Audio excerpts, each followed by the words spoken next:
Hey, what's up, man? Thank you. Subdul. Subdul.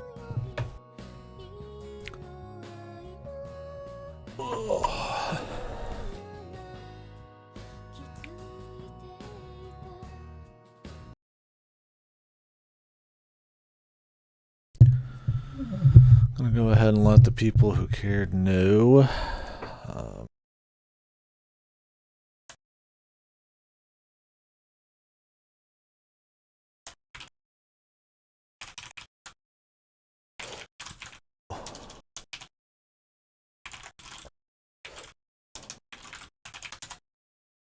Yeah, I was gonna get on and play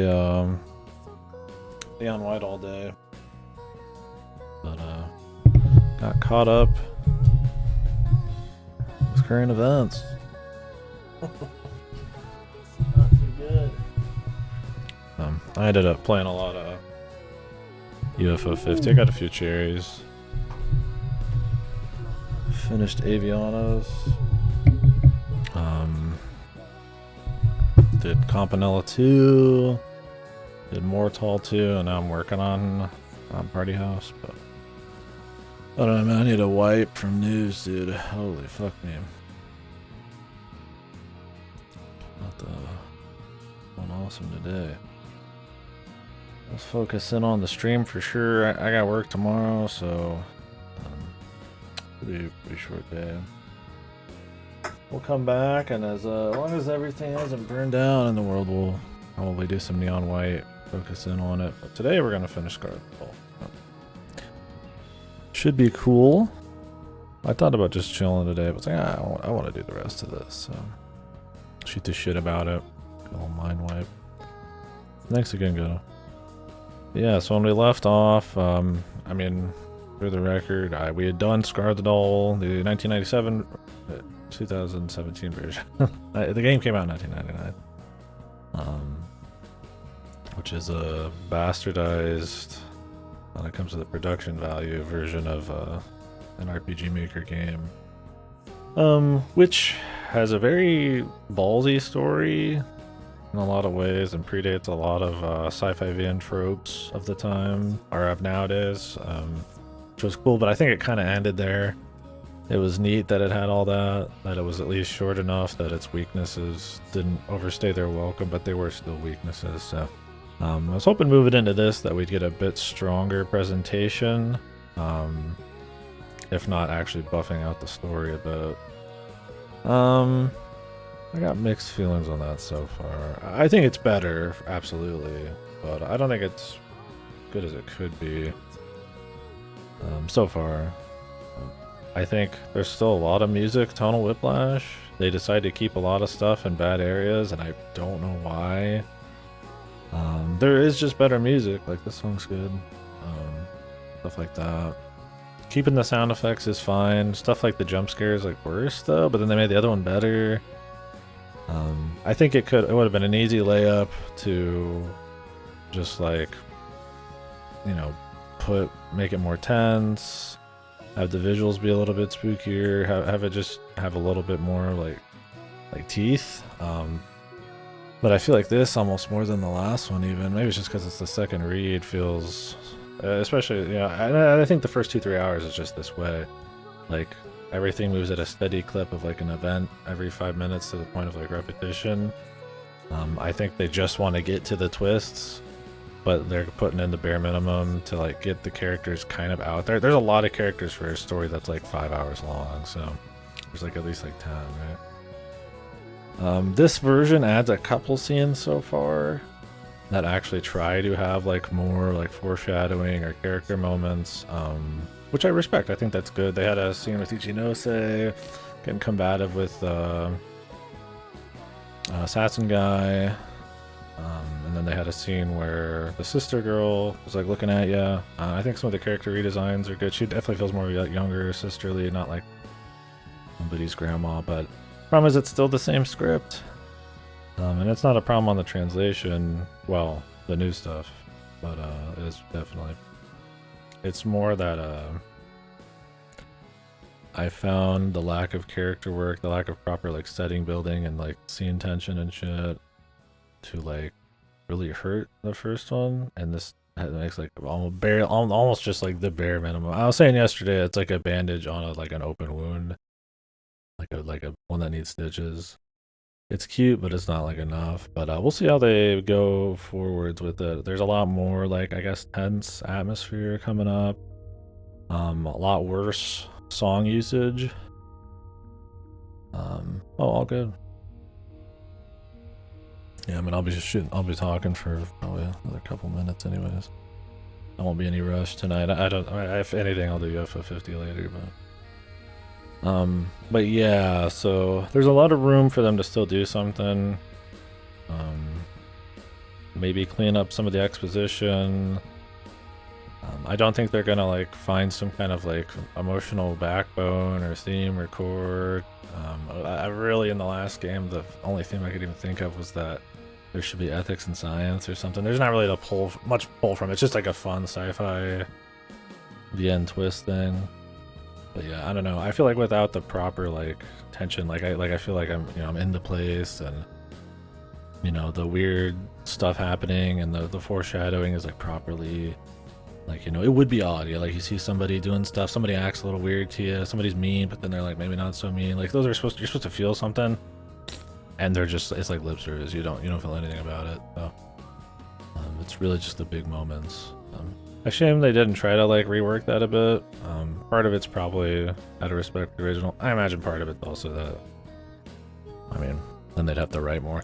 The new stuff, like I said, it's a cute bandage on a wound that needs a stitch, but like the biggest problem with the new stuff though is that other than there not being enough of it, is that it's really stiff, man. It is written super stiff, I would say.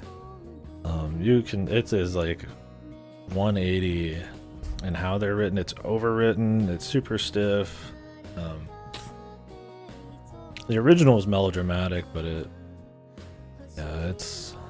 just feels odd. It feels like somebody who probably maybe English not their native language, or maybe it's like machine translated.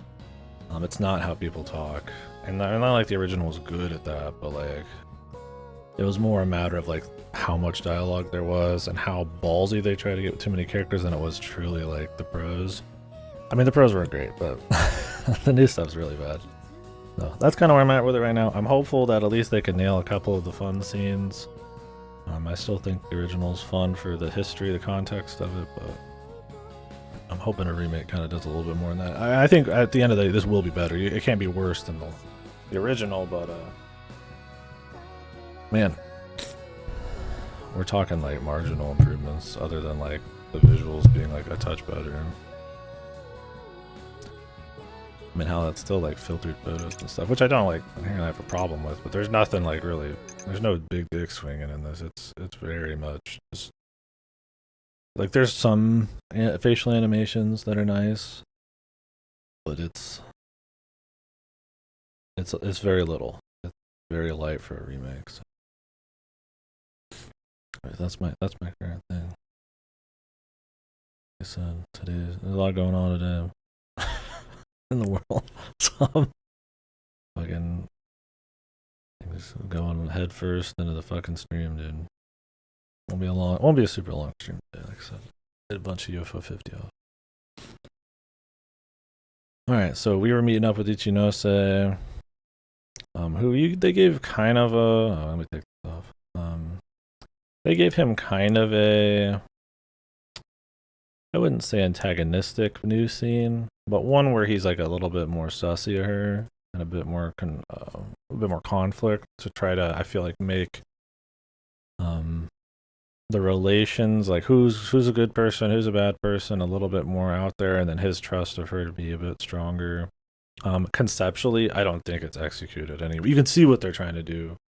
Riggs and I were talking about last night. Like you can see what they're going for, and it's good, but it's just like, I mean,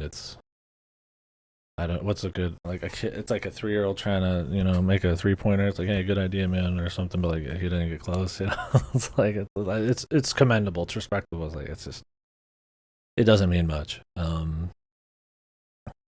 mean, trying to make the assassin guy seem a little bit more sympathetic by you know, going against the guy who was more conflict, you know, who had more conflict with her is cool. But because he just drops off the map essentially after that scene until he's like the clone killer, it doesn't matter. So unless they add like a bunch of scenes in, it's really just once again just very surface level.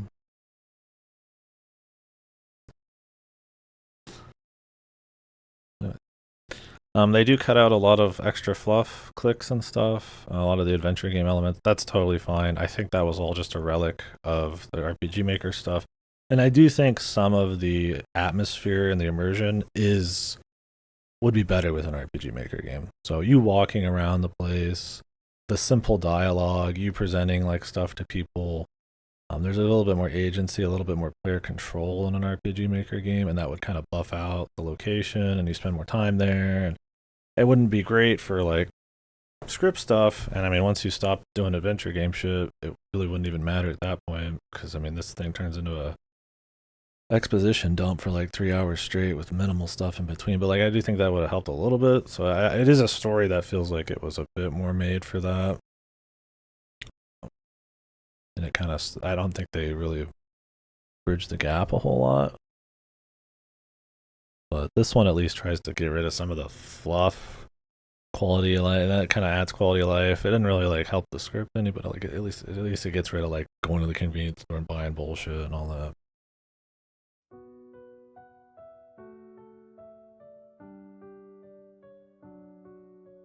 I mean, that's just what I think. Maybe I'm coping, man. Maybe this is 10 out of 10.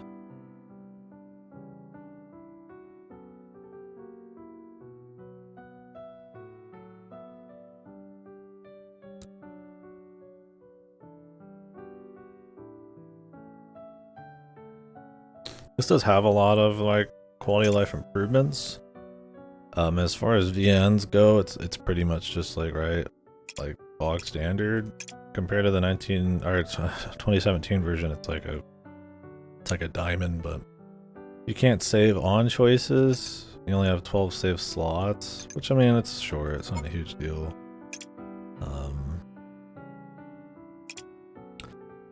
Right click doesn't do anything. You can't get rid of the backgrounds, from what I can see. Stuff like that. So it's fine. It's about what you'd expect to be just like bog standard. So it's nice they at least got that through. And you know, the 2017 one you have like complaints about it. This is just like, it's fine. I do think maybe this like diamond thing's maybe a little too big still, but whatever. They just, I mean, this fucking series the singular game that's been remade twice or 3 times is honestly just that must just be the thing, man. The giant HUD, the fucking huge elements. It looks better than the weird graphite ribbed metal that the last one was. That was like distorted from being blown up to the wrong sizes and shit. It was like green and red, and it was supposed to be gray, and it.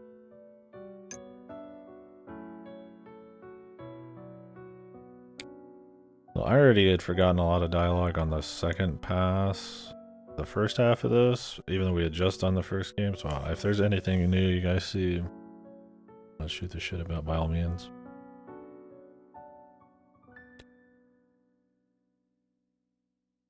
I might miss new dialogue. There was some new stuff also, like the City Hall thing I guess was new. Where they try to kind of make it have more of a visceral reaction to thinking about her sister. That's one of the big twists in the story, is that when she's supposed to be thinking about her sister or something, or whatever the fuck, she's supposed to be like get sick or have some kind of weird feel. I don't think that happened often enough for you to really feel much about the twist. You just kind of like, oh yeah, I guess she did. They try to throw an extra scene in there to kind of really like make it more apparent. I don't know. it didn't do much for me. It didn't really matter though. it's funny to want to explain stuff more or make some stuff more blatant when I feel like this story has a problem with having the subtlety of a fucking anvil. It's very ham-fisted. Ham-fisted, is that the word? It definitely takes like a jackhammer approach to like explaining shit, right? The ending is a perfect example. It's supposed to be this like, you know, are there angels in the outfield? Blah blah. Hoo-yah. But then they're like, yes, there is, and they explain it many times through many examples. Okay, whatever. And that's probably just part of it's the times, right? Maybe the ballsiness of the story is more interesting at that point than like, you know, the nuance or the prose or anything like that. Granted, I mean, it was 1999. I mean, not like art had just been, stories had just been invented, right? I mean, there's bazillions of movies that came out like decades before that probably do the same shit. Careful, I mean, there's stuff to pull from, right? But I mean, I guess for each medium, there kind of is like a different maybe progression of certain tropes and styles. I don't know. I think anybody's ever probably done any kind of charting or research on VNs in that way.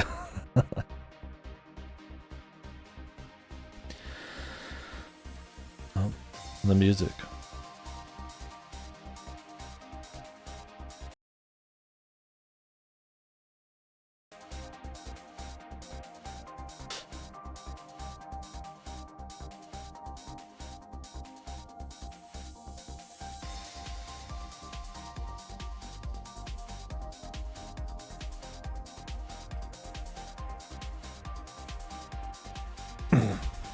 Like, this is a good song.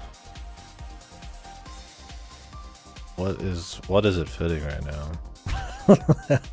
She's describing her being like attacked by the secretary and her getting shot and then just appearing back in her apartment at night in the middle of a flower field before they're gonna sneak into like a possibly like conspiracy basement. Is this the music? I mean, yeah, revelation. Is it a revelation though? She's just explaining what happened. Yeah, I mean, I feel like too often the music is like, yeah, the revelation or, you know, the get up and go heroic, like, we're gonna solve the thing. When it really should be going for anything else. Right? There are times for that, but yeah, they try to do it like all the time. And this one, it feels like it's just as much.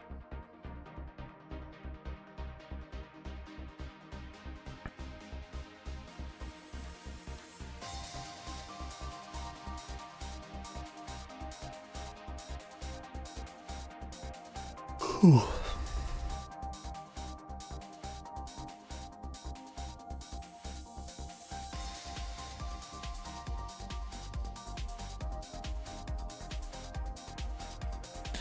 I mean, him being like very wary of her, like having that scene where he's extra wary of her, but way more violent about it.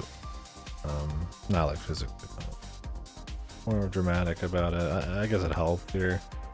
Maybe it was too much. It doesn't even feel like the same character, but there's like a connection between the first, yeah, essentially when Sheena dies to here, there's like something in between kind of now, or whatever.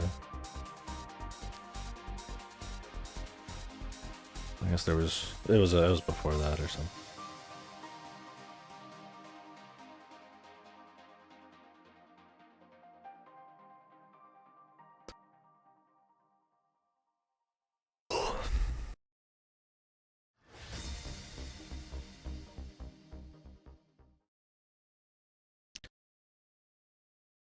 Ooh, all right.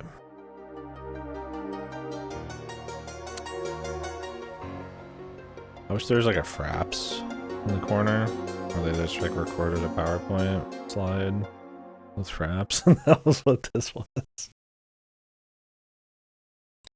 Like in a hypercam or some shit.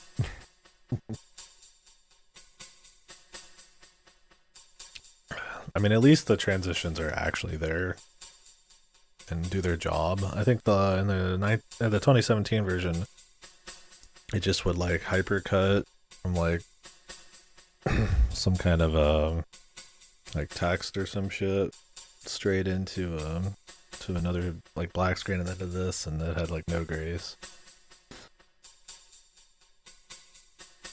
It's supposed to like kind of schmooze over the passage of like time and like reset you for like the next scene, you know, not just be like this fucking just there for like just style points thing. I didn't understand what the point of it was in the last. In this, yes, the next thing.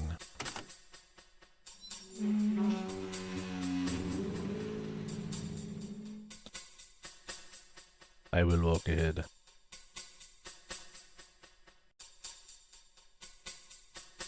Was this choice always here?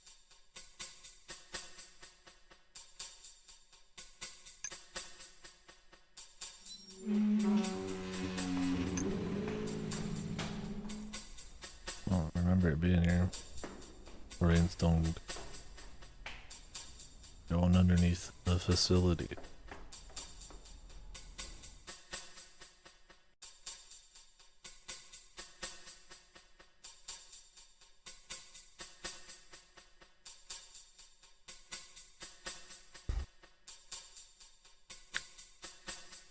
They're just using a default looking door.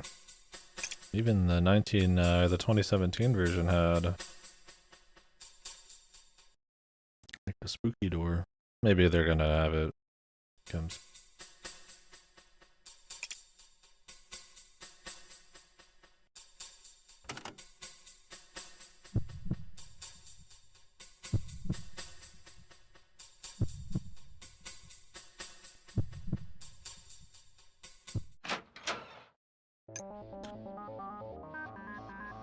Holy.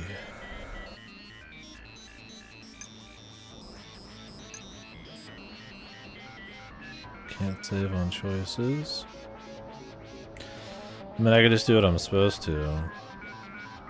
Or we could get murdered, I guess.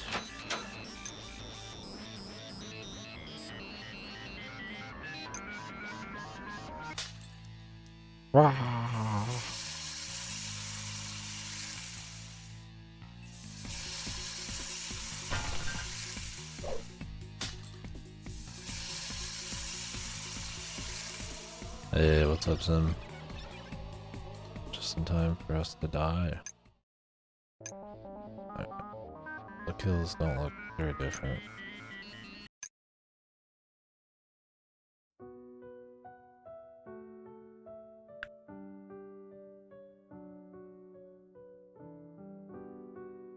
Peek them, yeah, I just finished ranting for 20 minutes.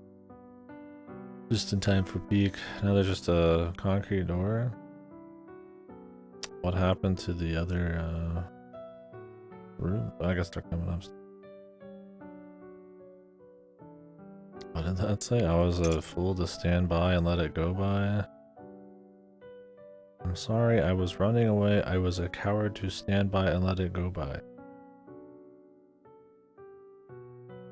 Like that's what I mean. Like the intent is there. I respect that.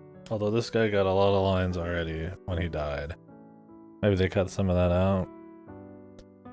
He definitely needed more before, not then. But man, yeah, the fucking dialogue is so fucked in the new shit. On top of not being enough and not being enough of a rework, what's there is good. It's still better than nothing, but Jesus, man. Like I ate, you know, deer shit instead of like a dog shit or something. Is that better? I don't even know. That's what I'm saying. It's like, yeah.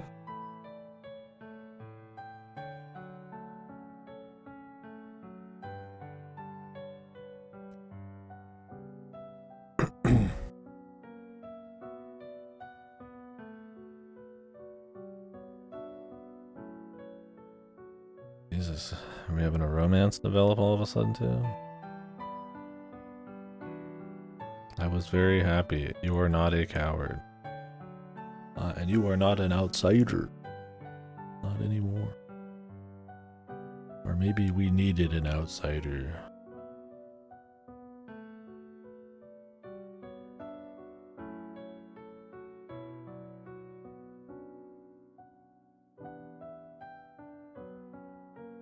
Like, love this line.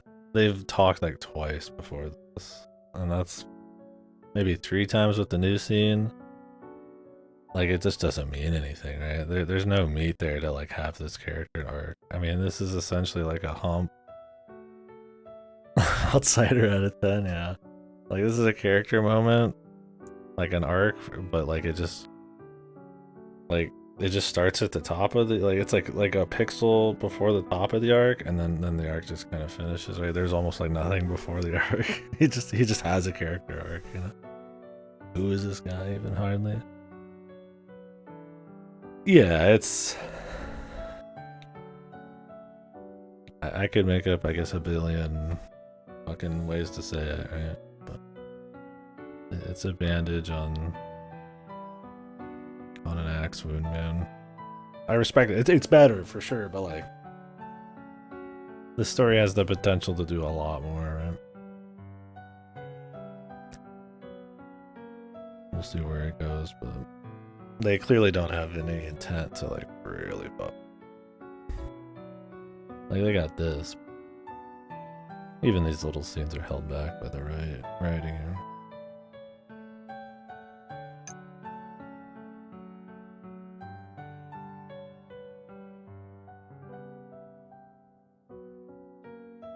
Yeah, the fourth remake or something?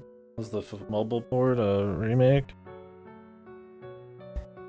And then the Unholy Fusion remake, and now this remake.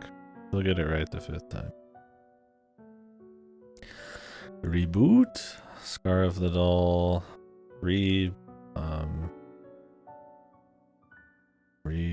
Polished? Porcelain? I don't even know. Reupholstered? Rechipped.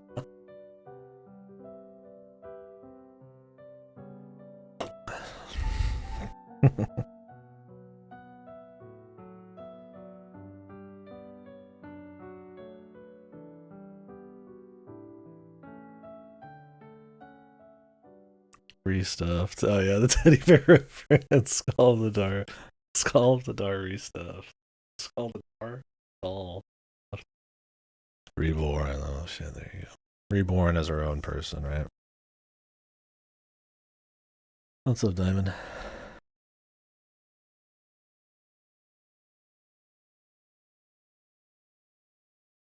What treatment did that get? Not again. Banshee's Last Cry. Oh, Jesus. This is the, like, OG. One of the OGs I was wanting to read. Yeah, didn't this get, like, a super remake 2 times? I gotta read it, though. I don't know which one I'm supposed to read. The App Store. Delisted sometime between May and July.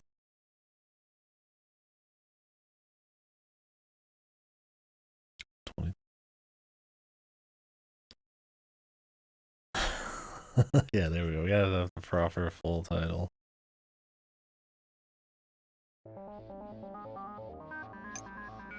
Go forward. Oh, did they? Yeah, great. My favorite thing.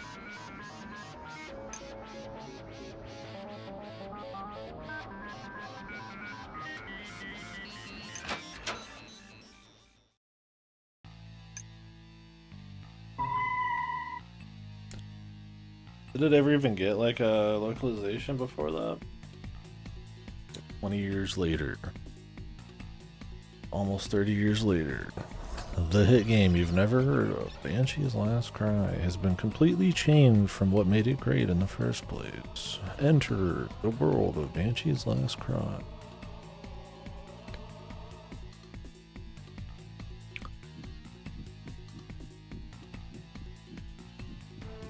Oh, it's got Ryukishi content. Classic, man. Remake old thing, bring in hot new popular authors, artist, actor. Just put out dog shit probably during it. Think about it. It's kind of like George R. R. Martin, I guess. Luckily, Elden Ring ended up fine, but feels like that kind of thing. I'm trying the ass model in the room basement somehow has to be puzzled out as a yeah, I don't understand why. I was reading that again and I was like, it was such a goofy comment. I just kind of oof. But how is it a trap? She even like stumbled about the room for a while. Who put the fucking trap down here? Especially if they were supposed to be herself showing up here later. Maybe she, I mean, she would know, right? Why didn't her ghost self warn her, man? Oh well. Yeah, it could be scuffed. Yeah, a trap would be. Maybe just more like a precarious location, you know? It's just like broken and stuff's, you know, barely hanging in there. Like I'm imagining somebody did like the bucket on top of the door bullshit, but like a fucking bottle of acid. Like assuming before she left was like, oh, this is gonna be so funny when I come back and I burn my own head off.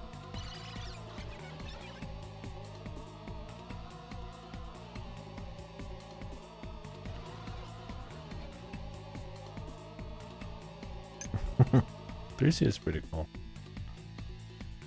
It's got its roughness, but it's a game with a soul, I think. And the novelty shines through despite it. The phone only see. That would be cool. The massive Tricia fan base.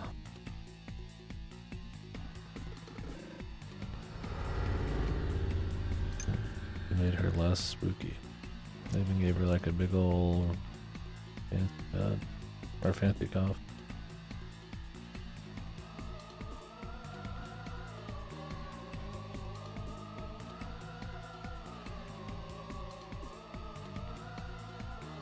Tricia is cool. I would say it's more of a vibes thing, and you don't like first-person dungeon crawling adventure game stuff. It's got a little bit of pace stuff, but there's some cool tunes, a cool feel. I don't know, I don't think it's stayed with me for like super hard, but I liked it.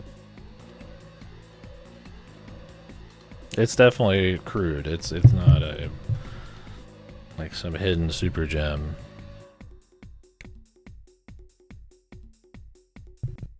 But yeah.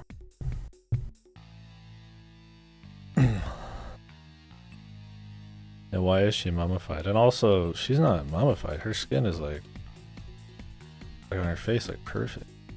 I ain't never seen no mummy like that. Maybe they wanted to like keep her preserved for posterity. I don't know. Like I don't think did the husband even care that much.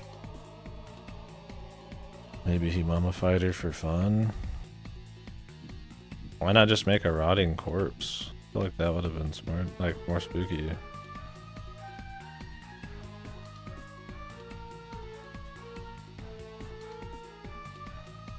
Instead they like dolled her up for this. She kind of almost was a corpse.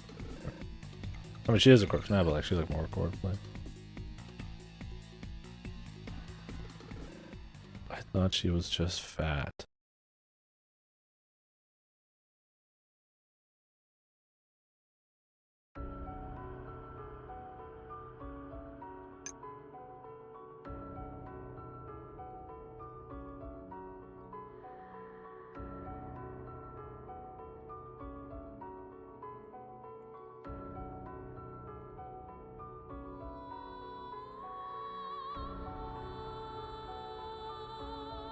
Do they really need a surrogate mother? Don't you think they had the technology to just... I mean, they literally have vats, man. Of baby. What the fuck? They just... You know... Hey, can I grab a few eggs, man? Go about her day. Would you mind selling your eggs by the dozen?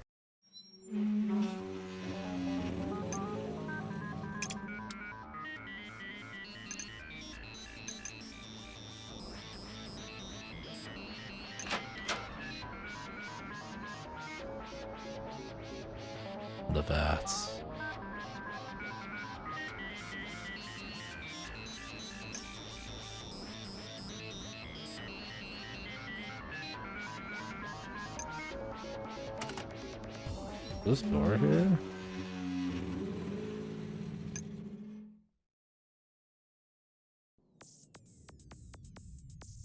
Human baby CG HD.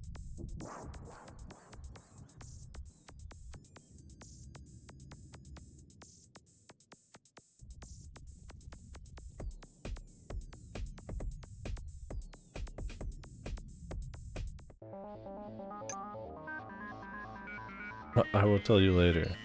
Okay. Thanks, Bob.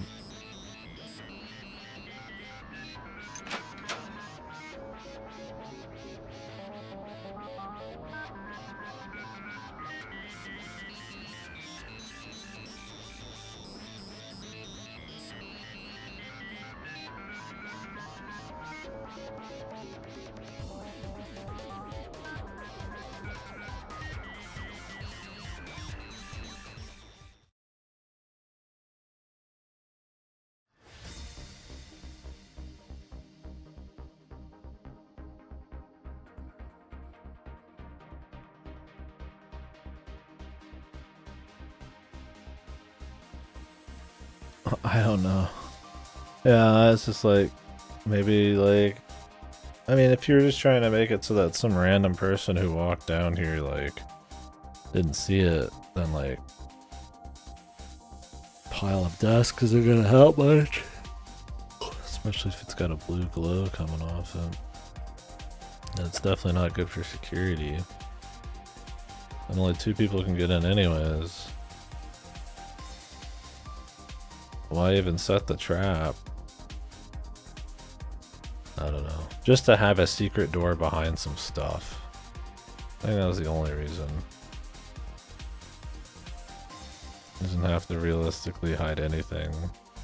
Like some button on a wall or some shit. Like, god damn it, we just can't find anything. And then she sits on something and it opens up. Oh golly gee, look at that. I mean, that would still be a stupid scene, but there's a reason those sort of scenes exist.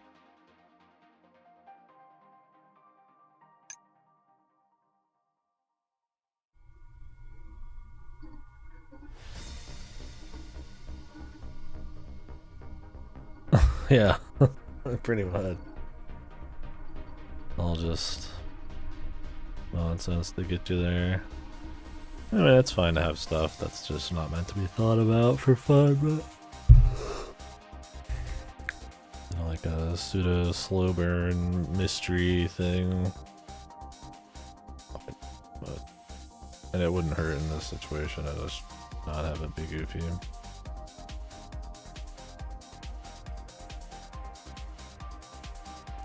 They're not too worried about it, having it be bulletproof or clever in any way. It's really like it's really just about getting the twists.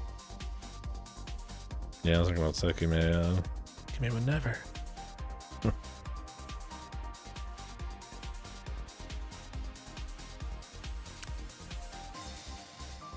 This inspired Ichikoshi for AI too. But you're telling me I can write a mystery and you don't even have to make sense logically? Holy. The Geniuses from 1999.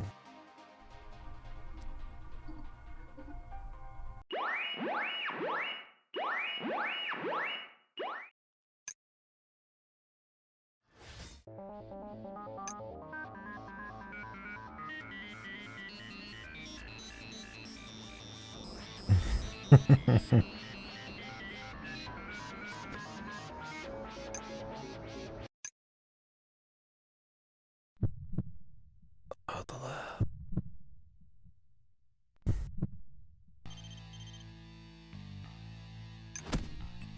Oh shit, full CG. Just welcome. This whole fight scene was so... I can't tell what was going on. I mean, if they were really trying to nail the chaos, then maybe, but... I don't think so. Shadow Man. Do not have his glasses? Who are you? He says. Flashlight pointed right at him. It is a Funabashi, yeah.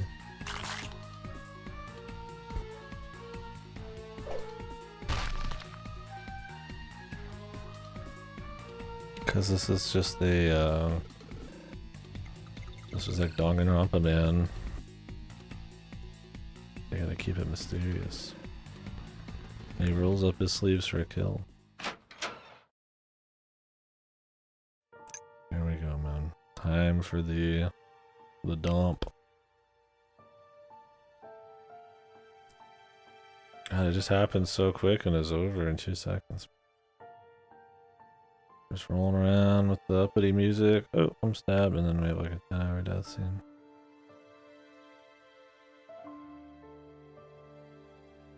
There's some stuff that'll do that, like stylize it, like Persona does, right?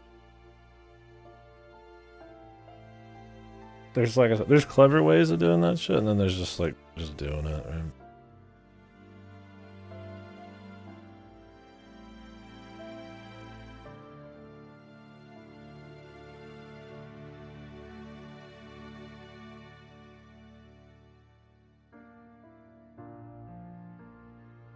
This new dialogue, it reads, the stiff has some new shit, but maybe not. My feet are strangely fresh and warm. I can feel his disturbed and abnormal breathing.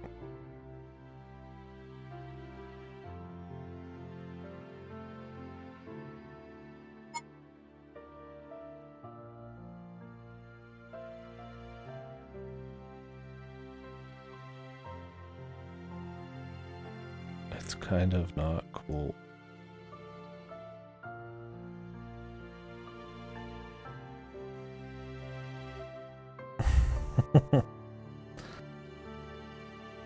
Is this word for word what he said in the other one? This feels like it's like fully rewritten with the more stiff dialogue, but maybe it was just always this awkward. I mean, it was like the first scene where it just really just keep going forever. Oh, this is just a keep it. Yeah.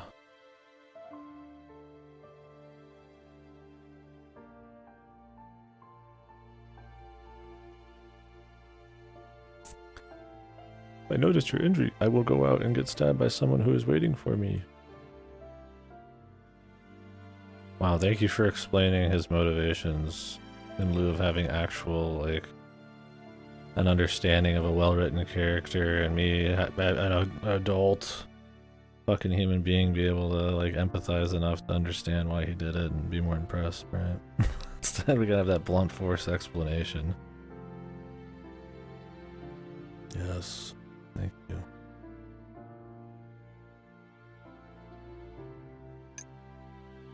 Ah, you did this and that and this and that for this reason and that reason and this reason and that reason.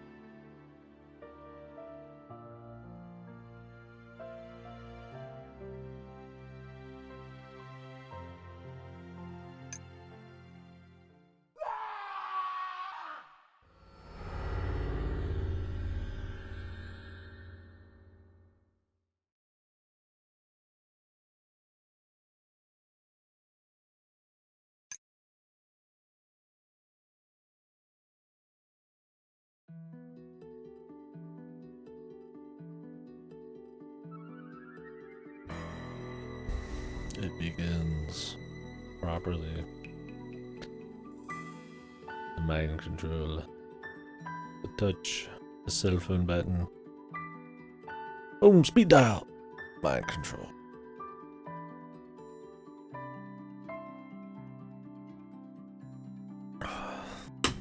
Oh. God, there's nothing left. I just like slammed my mouse with it. Didn't tip or nothing. I was just kind of crazy. The under the power of hypnotic suggestion.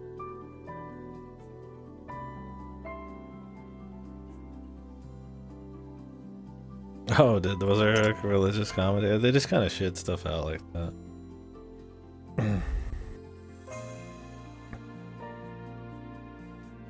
Like religious mania. They're like zealots, man. Like, we have to give them like some kind of like,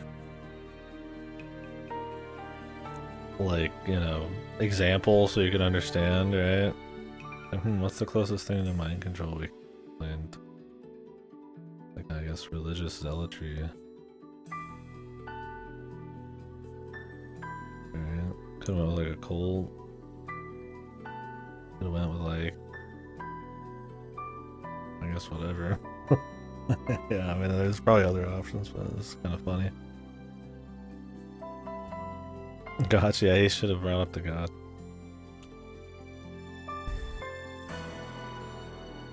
They've got to do it of their own will, man.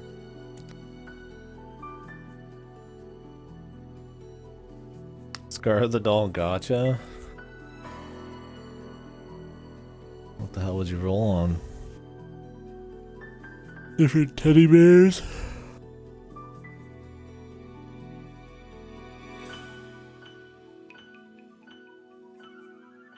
Oh, different clones. Huh, well, I got a gold foil, 5-star Funabashi assassin. Which version? I mean, I guess school version, right? He has more lines. He's more cool, more special.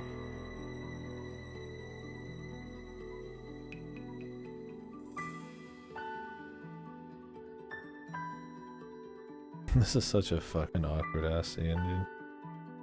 We spend more time listening to him talk about himself in the throes of death, and then they even added more at the beginning of it than we did in this entire basement up to this point. 5-star Sheena with max speed. Did we get the 5-star?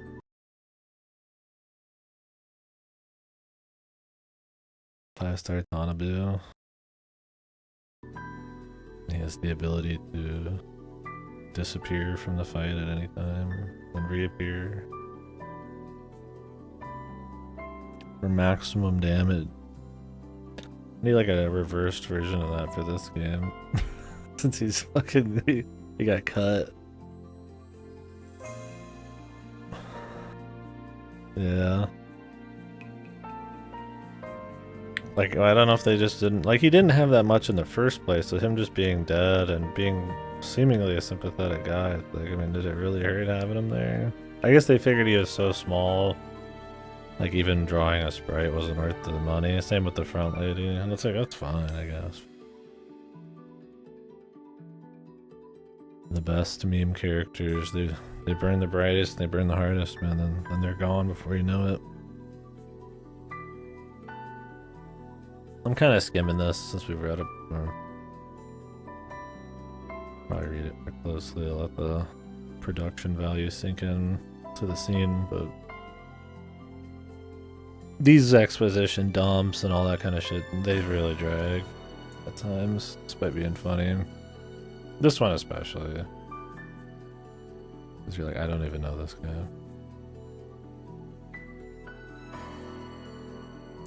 Yeah, it's one of those things like, if everything was just like awesome, then that's like, okay, you know, whatever, I get it. But it's more like, well, everything still is kind of weak, so it sucks that funny guy's gone. So at least you got some enjoyment out of that, right?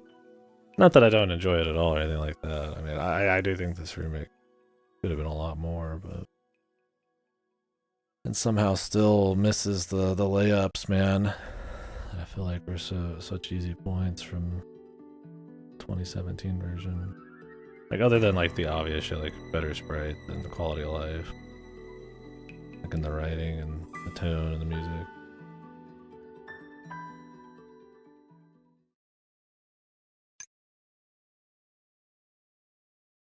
He's dead.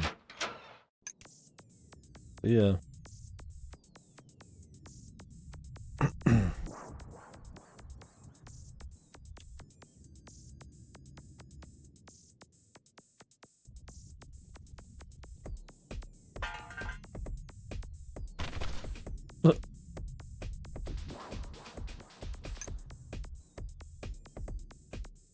At least they show him a bit. It's nice.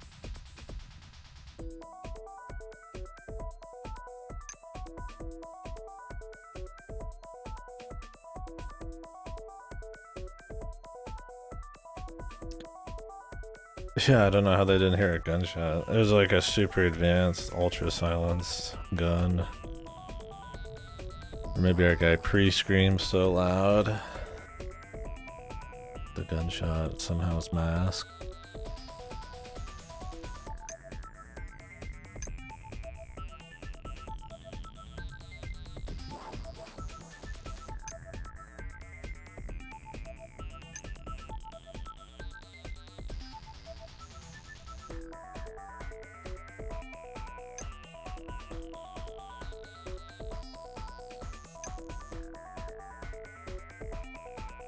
Yeah, right? Super loud.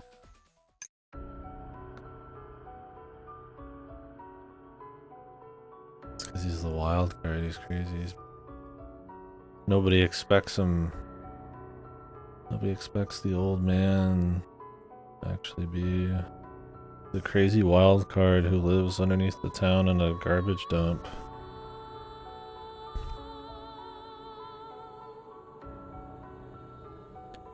Whoa. Oh, she's definitely mummified, right? She's like taxidermized now. She's looking just fine, dude. Somebody came down here and like polished her skin, man, and everything. Buffed her out a little bit. She's been dead for how long at this point? At least 5-6 years.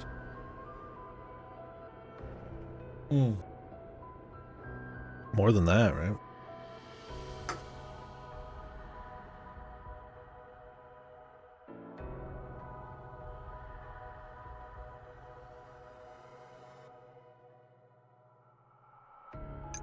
Well, looked more like a person.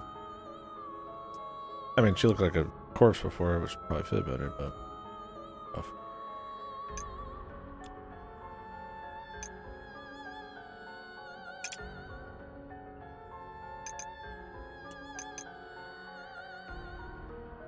Your aunt's job? To be like a mortuary like assistant or something? Or like a taxidermist for like critters? Or she mummify people? This chick was mummified, apparently.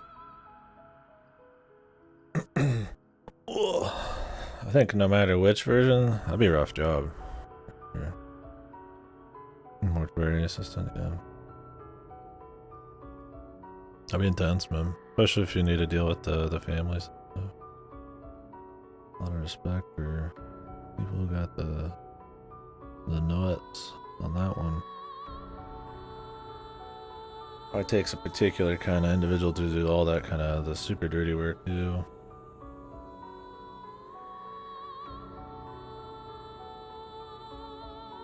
Probably get an interesting view on death, seeing a lot of handling all those bodies all the time.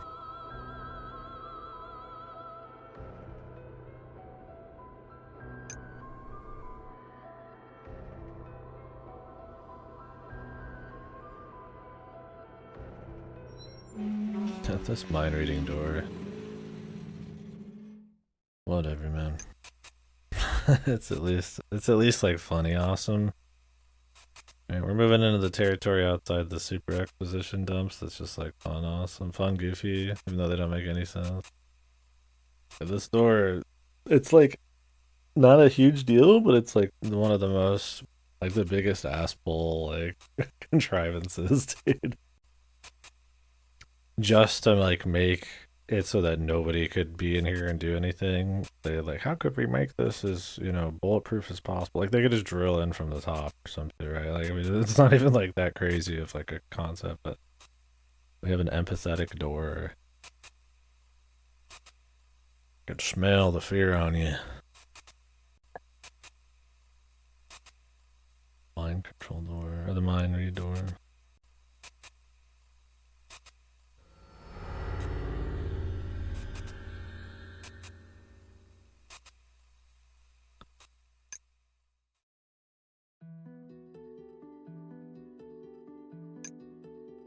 I mean, hell, you could have just put a goofy AI at that point, man.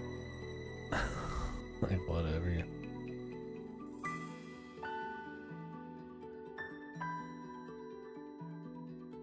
Hell, they could even have said she needed to be at like a certain like temp. I don't know. Like the panic level rising. I have no idea. Like just something. Surely, man.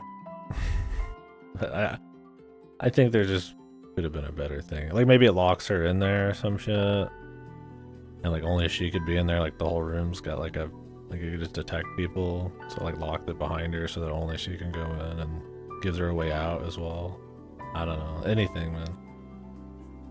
I mean, like, you can have a level of contrivance that I think people will accept, right? And it's fine. You know, not every mystery needs to be, like, completely watertight. This one, that was such a goofy thing. I mean, it's funny. I guess I enjoy the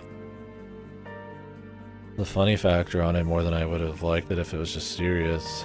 Because there's already enough goofy shit. It's like, why stop there, you know? What the fuck, really? Okay, dude. Really just the Matrix lines, man? Is there any other reason? Was that not just a Matrix thing? And I've just like, I never knew.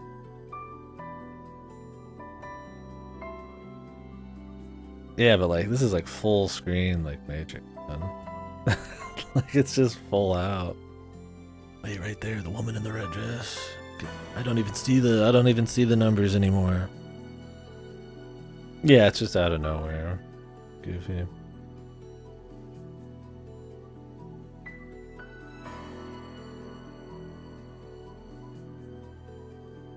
It's like what we were saying before. He doesn't explain it really. It's just like, this is what it does, and it's just like, then we just move on, right? Like, who made it, you know, how, it's just what, just boom, you know? That's just how it's like locked down, right?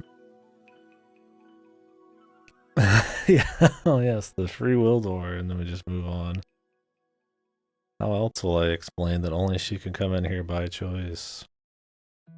Like, that's just free will. Fuck it. I wanna go jack off. I don't have time for this shit.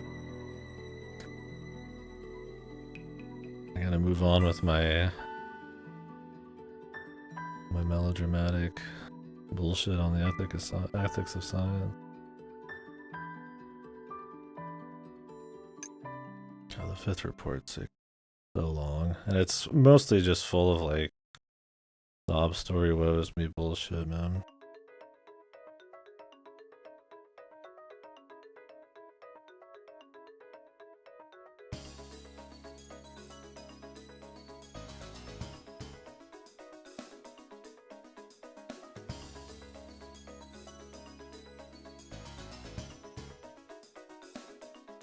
Ethics.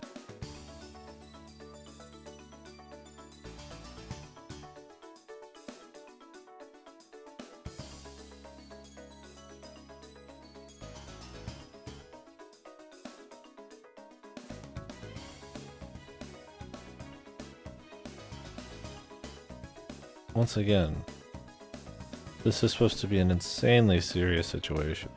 Ichinose just died. We found out there's a killer man, surrogate mother slave, babies with fucking MK Ultra, like text message, mind control going on, like child soldier, slavery shit, like hidden lab underneath the ground, multiple deaths in the last few days. Then we get the fucking guitar comes out, man. Like, this is the moment. Like, if anything, this should be like a somber or like, once again, like almost horror kind of like vibe to it. Maybe if they're going for the emotion, I mean, something more somber. Just like, what in the fuck is this music choice, man? I didn't know. I couldn't believe it was possible to like not make the music a bit more fitting, right? I'm fine for like crazy genre choices for stuff, as long as it captures good feel.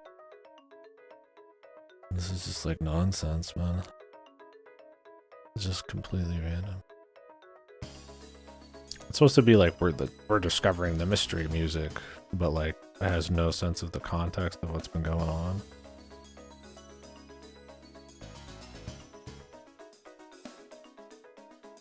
There's just not been enough effort or time to even like get to this point to have this like big like turning point mystery music.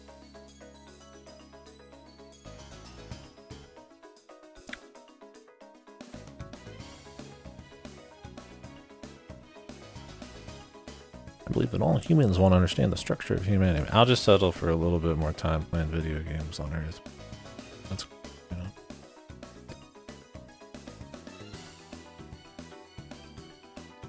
Thanks, though.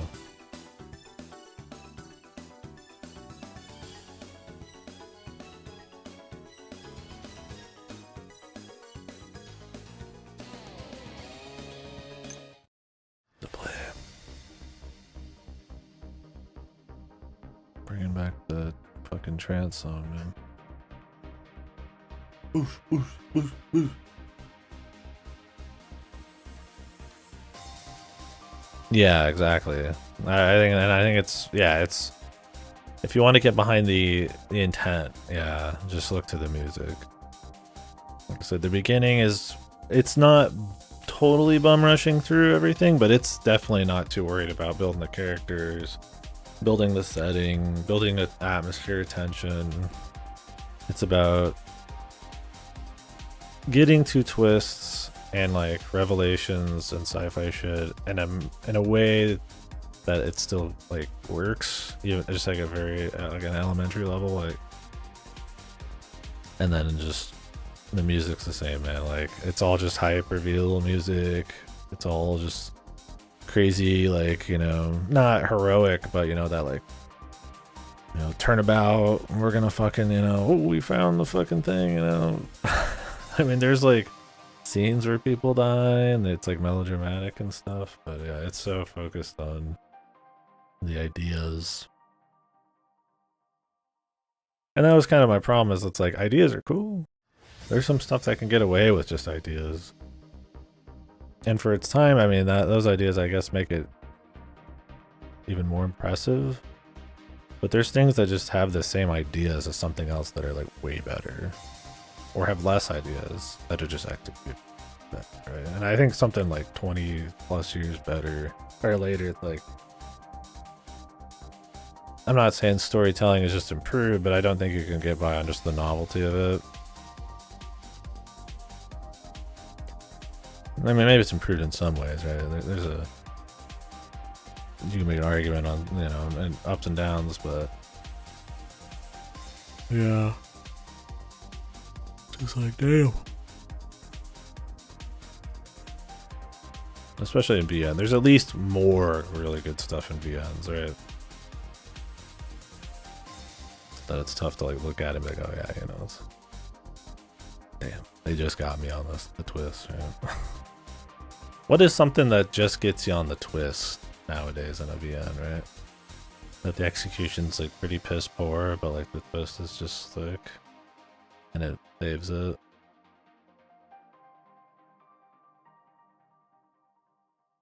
It's tough because that's trying to pick apart like what's something that's insanely novel to the point where like it saves the whole.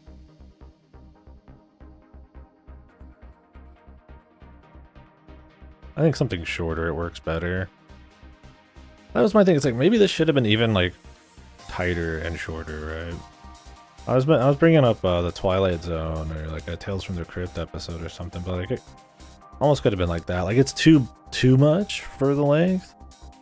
That there is like 10 plus characters, that there's government conspiracies, that there's all this technology, that there's this huge long like 22-year plot with supernatural elements and like family and talking about ethics and science and all this shit. It just goes for so much. It's almost a miracle that there's any joy in it at all, really.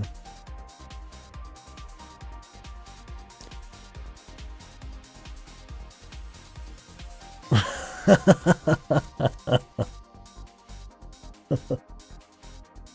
hell's wrong with Zero Escape, man? Yeah, see, those are like, yeah, I mean, generally people are like into like a story or like characters, right? Something that's like more brain power focused or like that. It's just not gonna be as popular. Doesn't mean it doesn't have a place, doesn't mean it wouldn't be remembered or important. Yeah, I mean, characters and all that kind of stuff. I mean, definitely having an emotional backbone. I mean, that kind of stuff. probably the more, what's gonna be more mass appeal, I guess, but yeah, making like Giga Slop could be fun. The cultivation game.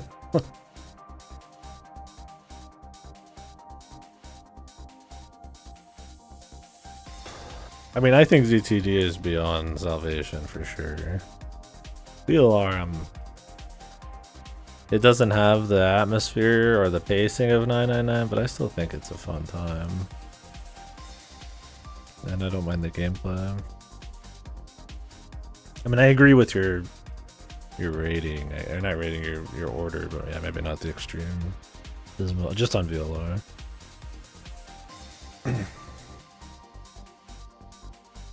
Yeah, I got damn it. I guess I'm not here to like argue zero skip that much.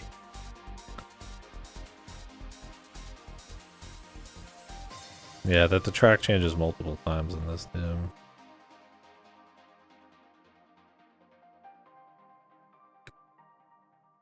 Yeah, I mean, I feel like that's the kind of thing though. It's like, I mean, people don't just make art because it's like, you know, this is going to be the most, well, I mean, some people do. Definitely more company type of shit. Like, it's going to, you know, get the most people around it or something. I mean, I imagine as any artist, you'd want people to recognize it and enjoy it, but to a certain extent, I mean, you just kind of have to make what you want too, right?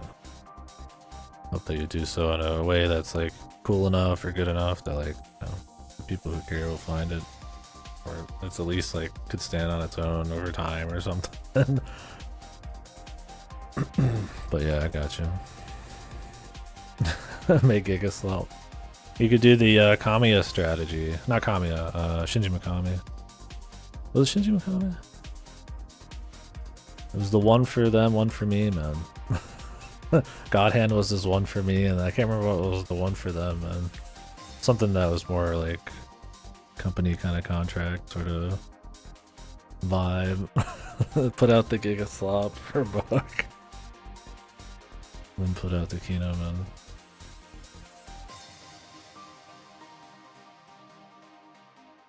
Thing is, I don't have like a problem with something that's more like simple and basic and like just focused on the fun and stuff. I mean, you can do that well in a way. I think it puts you up there with like the smartest of shit. It's just applying that like technique and execution to like a different factor of a story, I guess.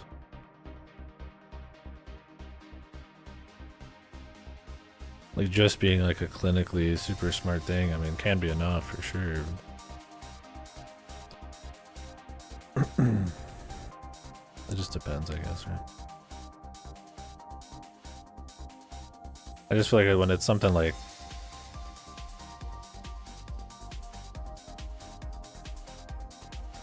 this is aiming for a certain thing and it doesn't quite even get that, and then like the things that would help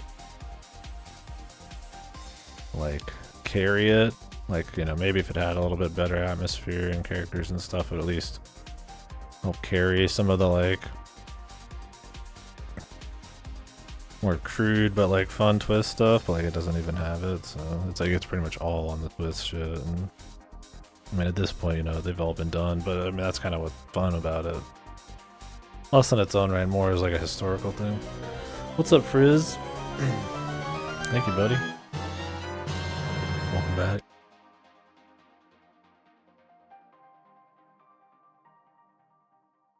Just rambling like this report.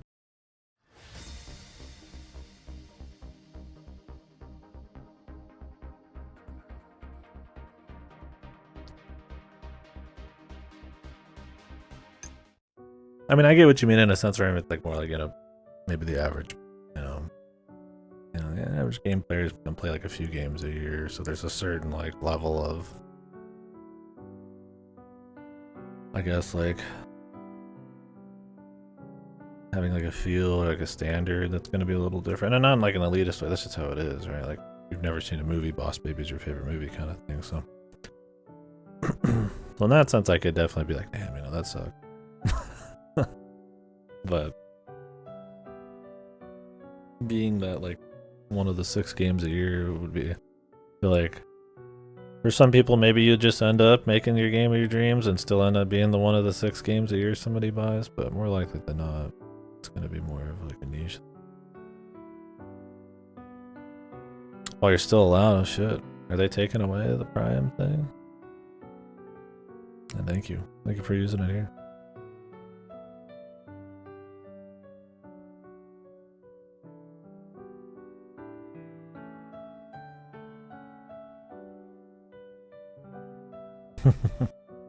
These 9 souls is... Or I think it's...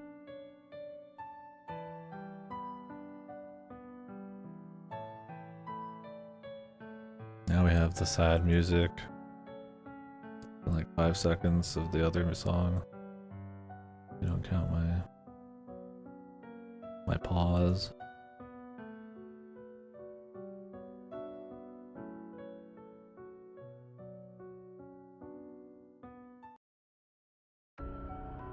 The 4th song. Did the original change music this much? Oh, really? Damn, that would suck. Well, it's a nice bonus for people at Prime.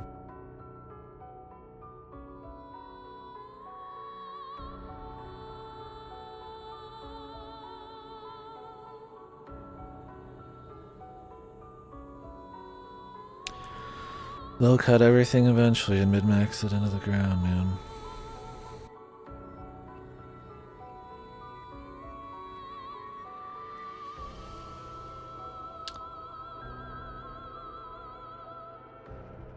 Make the value of Amazon Prime even worse.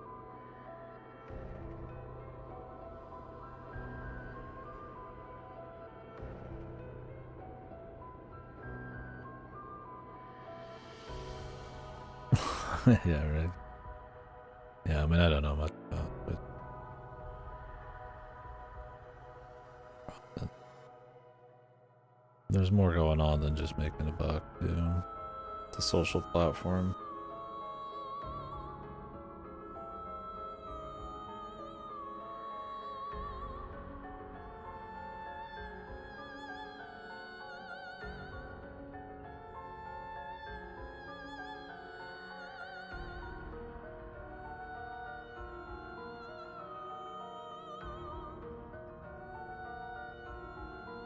The babies.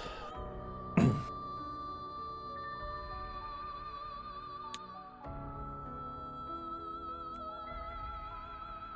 Wergen syndrome.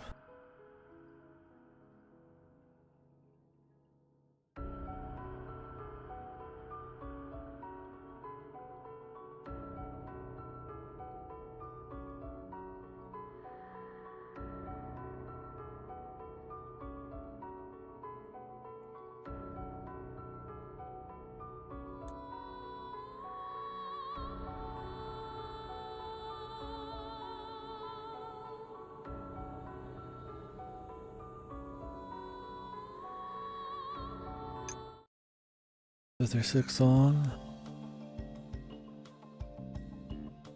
I feel like the original did not have this much music swapping between the scenes for the report, but maybe it did. It'd be funny if they added this in though to try to make this feel less drawn out.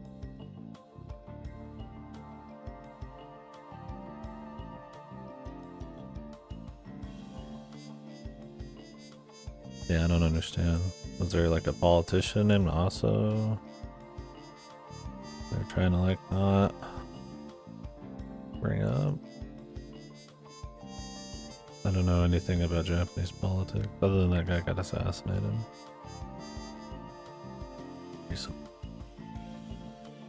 Abo, is that his name?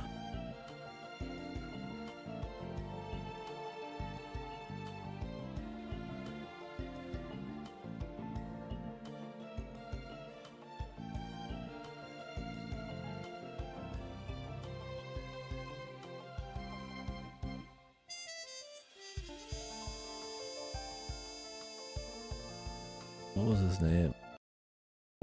That's a good shit.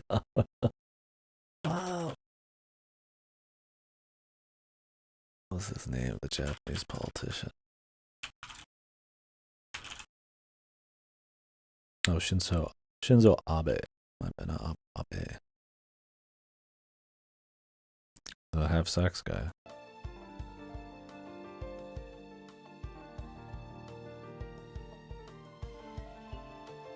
I don't even know why. What happened? I remember it was like some guy with like a makeshift weapon or gun.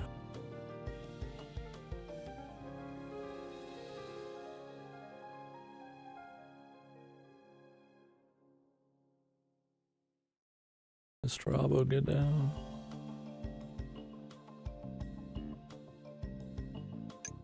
You're fine.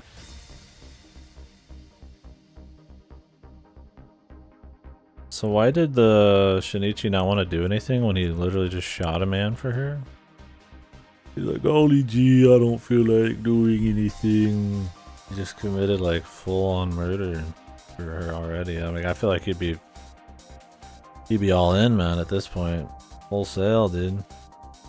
Man the fucking cannons. He's just like, I just felt like killing someone, dude. Don't take it too personal. It wasn't for you, it was for me.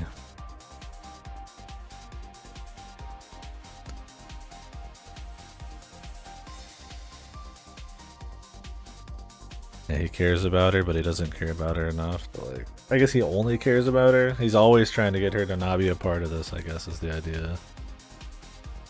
He's in hyper protector mode. Doesn't care what she wants, man. He just cares about what he wants.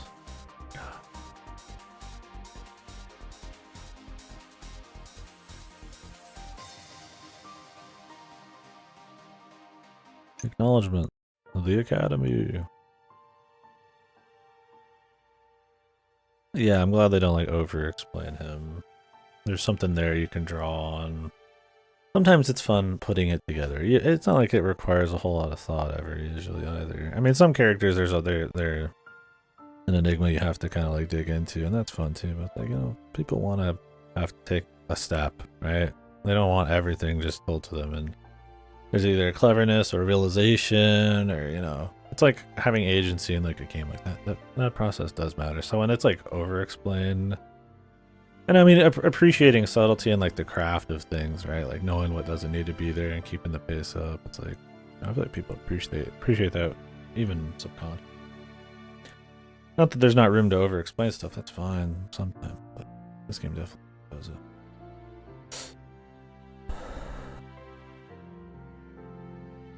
Yeah, right.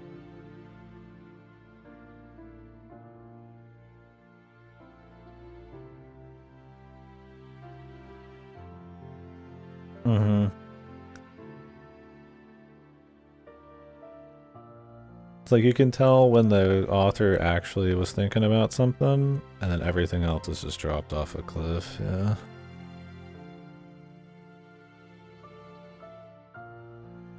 Whether it should be or shouldn't be, right? Like sometimes you're like, maybe this should be talked about, and then usually you're like, okay, we can talk about the last. Yeah, yeah. Relative to its own shit. I mean, in the grand scheme of things, not much subtle at all. And I think it hurts some of the characters. They hardly have their own nuances or voice or anything. It's just like explaining shit for people who get like 5 lines.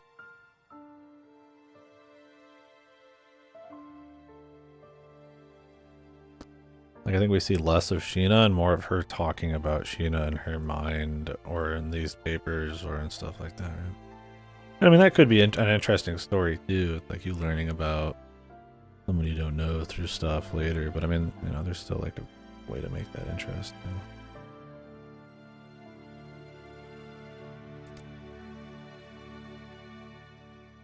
A man of science is a weak man. Don't worry. He's gonna gain a lot of muscle with the rubble of 5 stories of building on top of him. I guess it's 4 stories. He's on the 2nd floor now. Don't know how much is on the roof.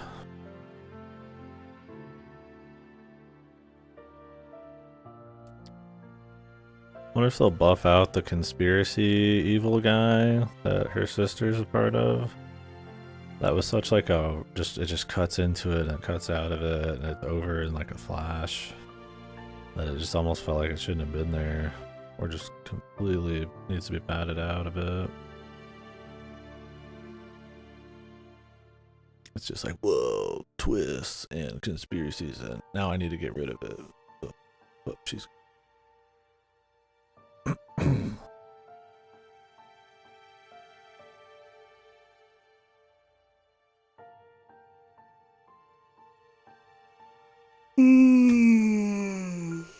Ooh.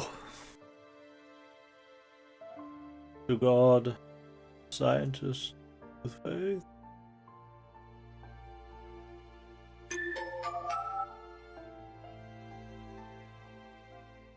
Wow, they all fit on the screen this. Yeah. Honestly, I forget the pros and all that shit in Steins Gate there. the fucking the melodrama. Steins Gate Zero is just a few of its characters CGs and the Marble Man for me anymore, and the Apocalypse thing.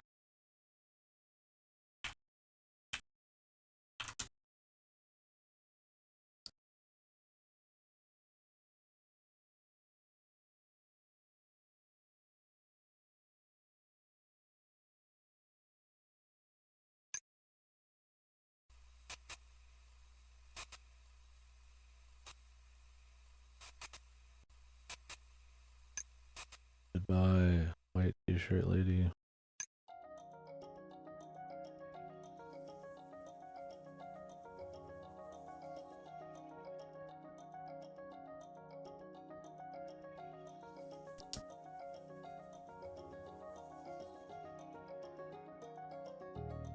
Yeah, she's using a CD-ROM. Look, that's just in this lab, though. The rest of the world still got like 1980s, 90s-ish, 2000s-ish technology.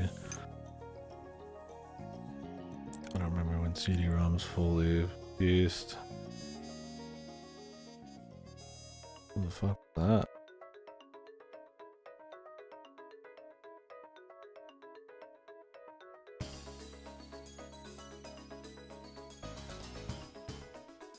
The terabyte disc. Oh, it was the dad guy. They didn't show the wheelchair. Like random wheelchair. It looked like it was like a corpse on a wheelchair. But it was just actually a grown-ass man.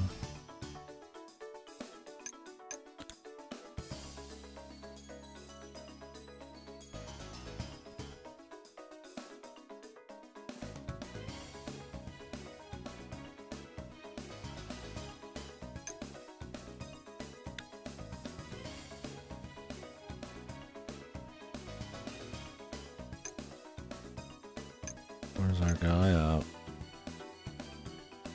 Pink.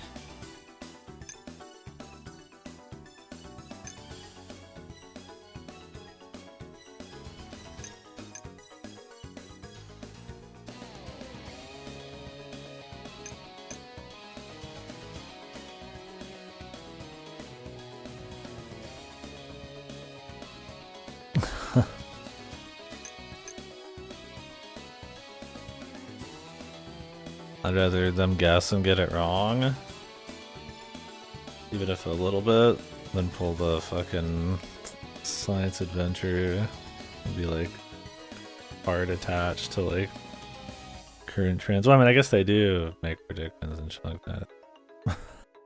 Or he'll like, you know, he's delaying shit for fucking updating it for the time.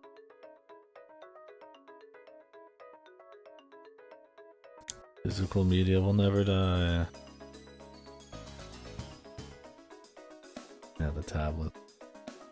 And then I'd be addicted to playing fighting games on them 24/7. Only he did. He predicted the gacha. Did anybody play gacha or anything in that? That it existed properly. I mean, obviously it existed, but not popular. I don't know if that maybe he wrote it in there. I don't remember.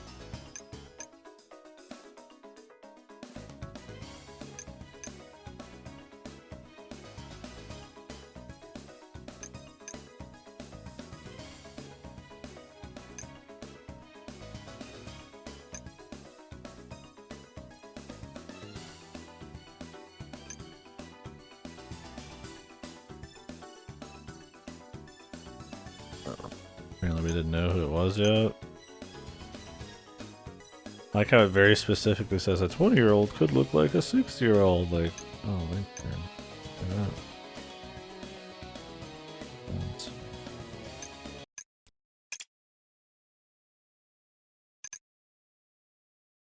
What if she just never figured it out and just randomly walked over here?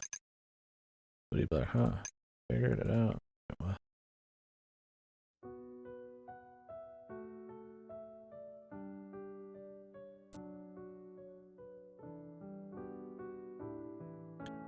Oh yeah, like he wrote it himself to make sure she'd know.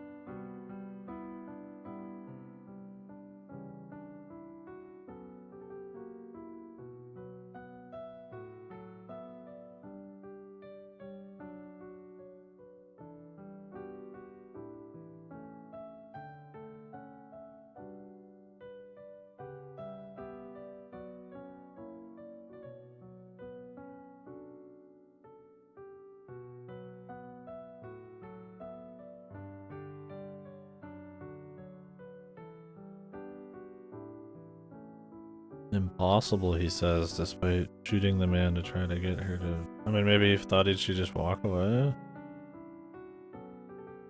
But then how did he know that she would go up to the computer and read that and come down here after going to a spot and seeing it? How would he know?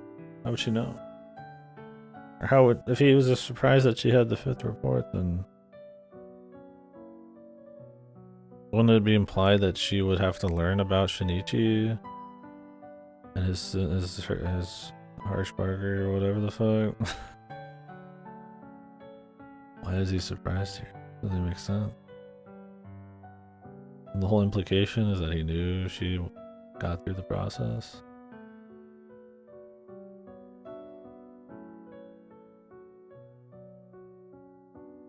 Maybe I read it wrong, who knows? Maybe the author just thought it'd be cool if there was a breadcrumb trail and a big surprise with this guy. The rest didn't matter.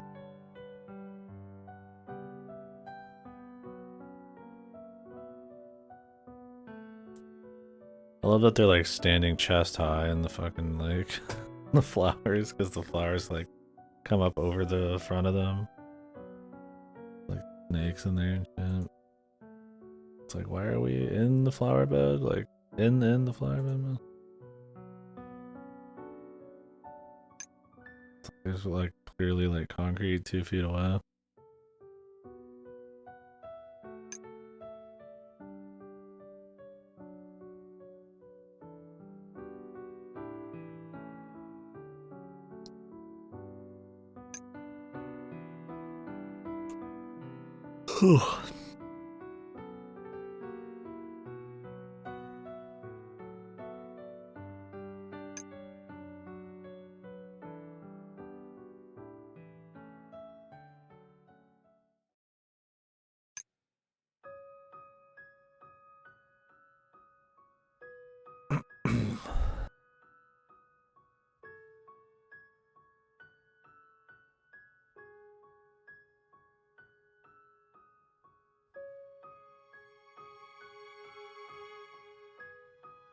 I like that this guy just came back from his trip too just now.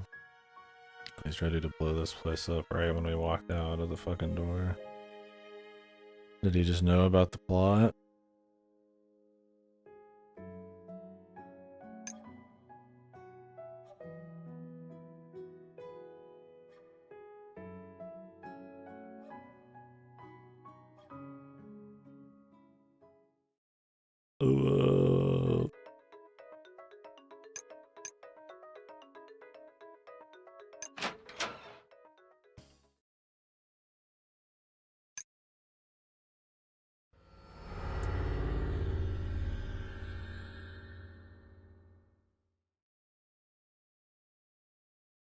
Airman.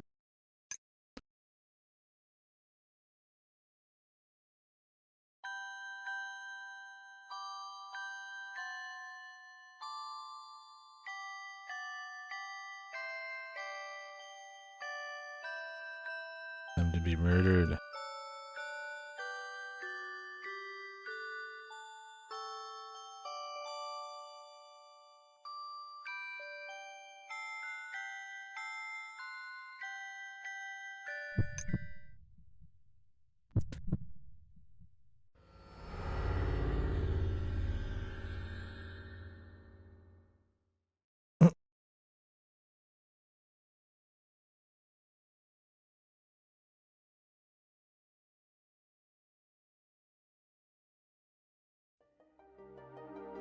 Did that happen?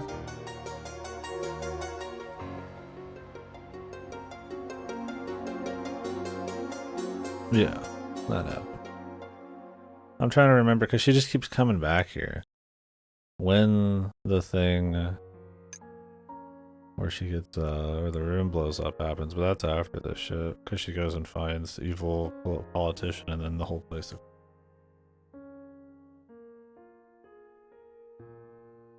She kind of just shows up at this place over and over and hangs out in different rooms. Sometimes you like, everything is just like all of a sudden this happens, and I feel like you just like insert it in all sorts of places almost at this end bit.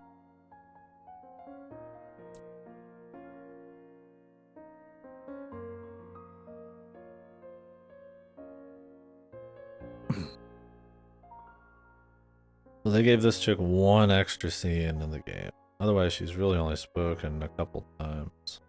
They had one scene to make her seem a little more attached or suspicious. And she's generally got like facial expressions that seem more sympathetic.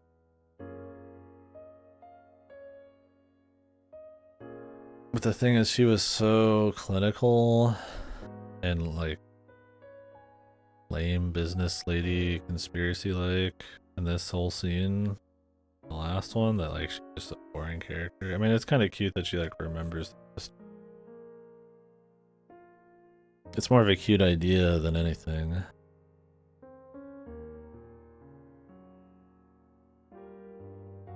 Well, let me know when you're going. We'll take a little break. At least. I can at least grab a drink.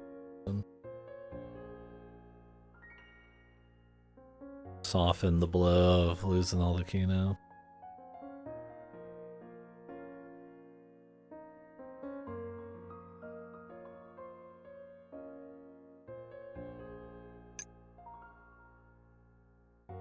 Yeah, I guess they just put it all in the end. Okay, this guy. Now he looks like a fucking Yakuza again. He looks like the guy from Yakuza 6. Sam here, tell me you see it.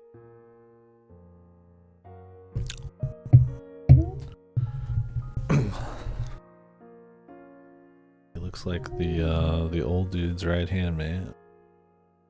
Cool guy.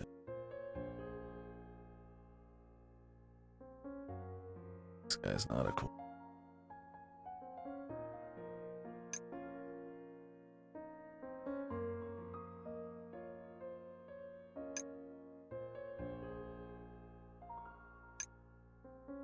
Surprise.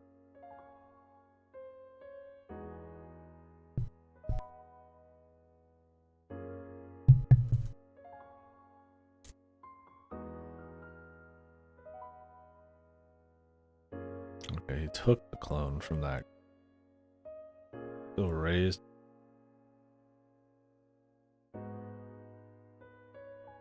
Technically, so she would still have like pseudo memories of being raised.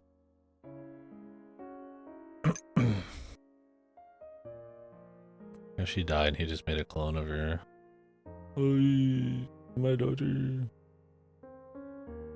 He just didn't have the technology to slap in memories, only she had.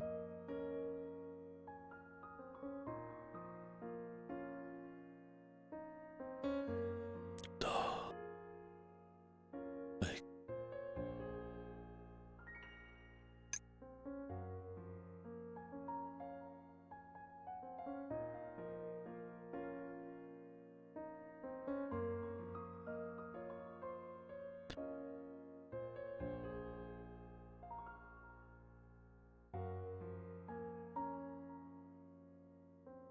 I once fell victim to his schemes and lost my research and my position. I will use her as my trump card to get him out of the lab. So you're telling us your backstory. Wouldn't Kyrie already know all of that? Wouldn't it be better to write it like I'm gonna get back at him for firing me or taking my research or something? That bastard. I guess he's just pissed. He's like explains it to her, you know, like she's like his accomplice.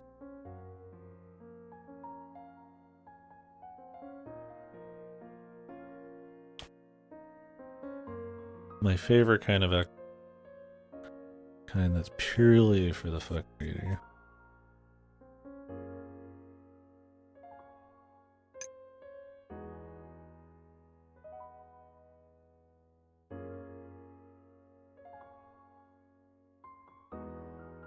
Radial nerve connection.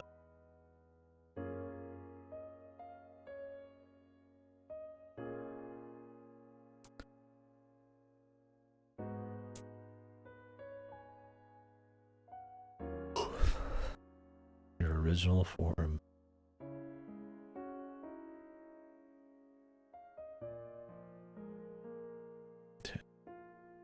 I like how this chip not only gives her memories, but also is constantly reading her thoughts so that whenever she thinks of a particular memory, when it doesn't even have to be a specific memory, it can just literally be any form of the thought of her sister. So like it can Ryan read her and like understand concepts of like the sister or whatever, and then gives her like a reaction. Once again, dude, we got crazy mind reading chips, dude. It's just like the door. They couldn't get through the door though. Not without a clone. But they could do that. I love it, man. It's awesome, man. A writer he just writes shit, dude. Let's go. It peak.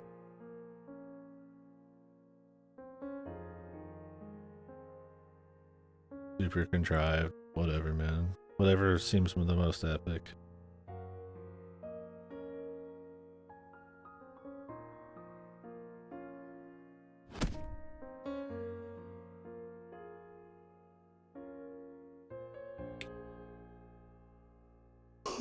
He will be here.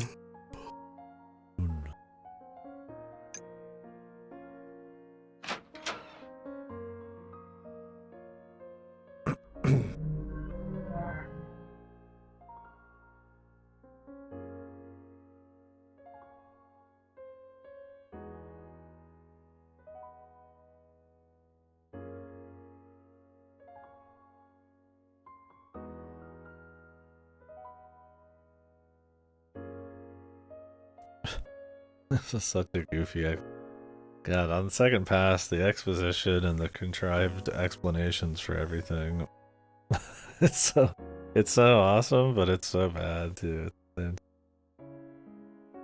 Like she can just like mold her mind like fucking clay, but then somehow also she remembers things before. Oh yes, what do you think of Dr. Haibara? I will not remember any horrible father or anything. I was like, just good thought.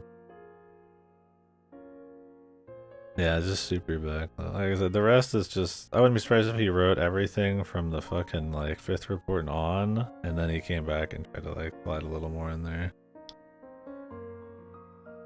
Or maybe it started out that he went with like, you know, he had like a general idea, and then he was like, oh, I'm gonna write like a cool little, you know, mystery in this science place, and then it just went off the rails. Feature creep of a story as he went.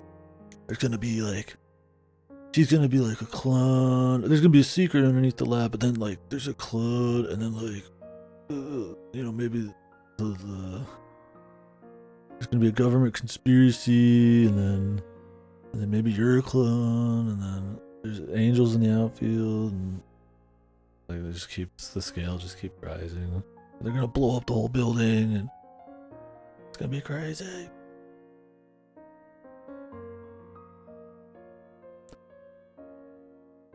This creep.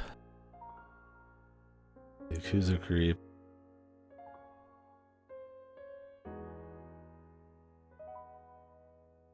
Escalation.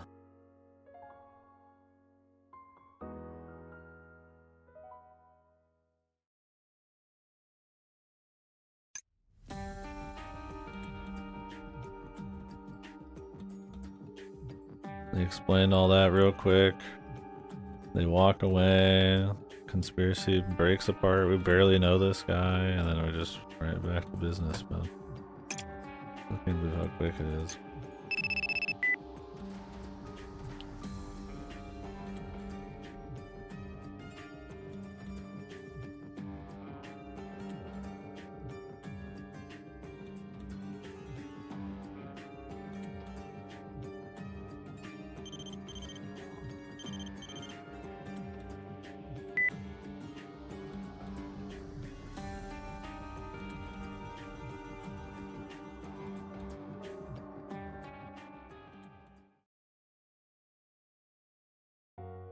Girl, think over this.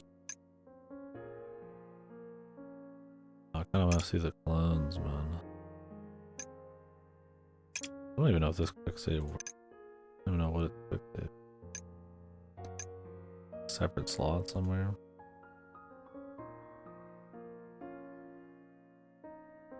I love that there's a huge exposition dump, and then they have to like go back over it again here. You keeping up?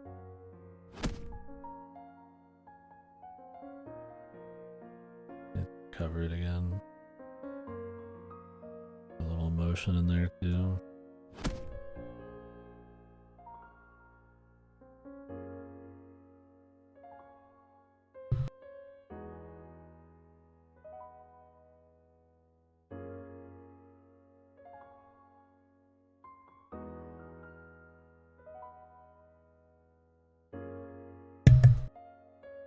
Let's go.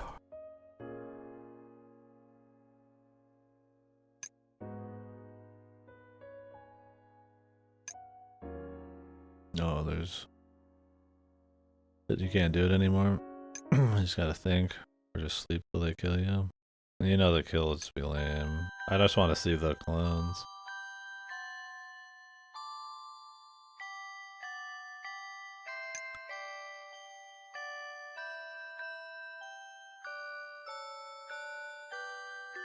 You're really gonna say this again, dude? Die. Go over this memory sequence like 5 times.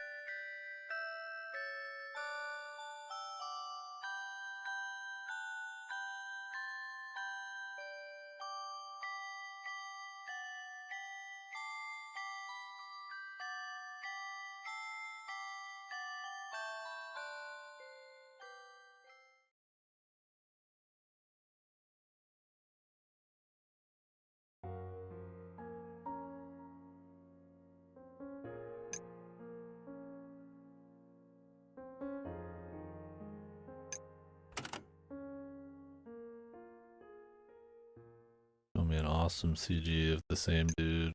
I hope they do it like in the 2017 one where there's just like 5 separate sprites just slapped behind each other. That'd probably be the classic way to do it. But it's funny and everything. Follow him. Perfect. The same position.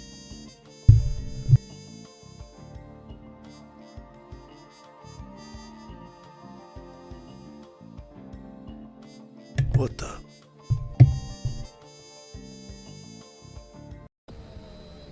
Whoa. Oof.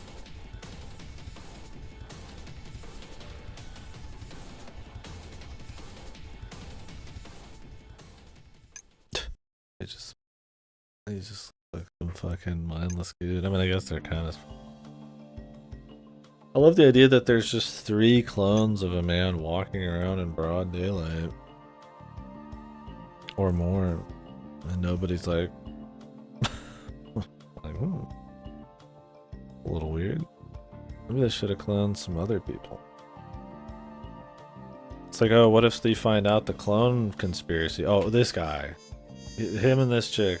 If you see any of them, they're the bad guys. It's like really obvious. Like they have to wear masks or something the whole time. My ultimate plan, I'm going to make my hidden sleeper agents all look the same, so if I'm found out, I'll instantly be caught. Yeah, they even wear the same shit. It'd be one thing if they like had different haircuts and like contacts or something. But... twins, triplets. What after that? When the fourth one shows up. Some dude online's like, hey man, I've seen this same guy in like 5 places at once.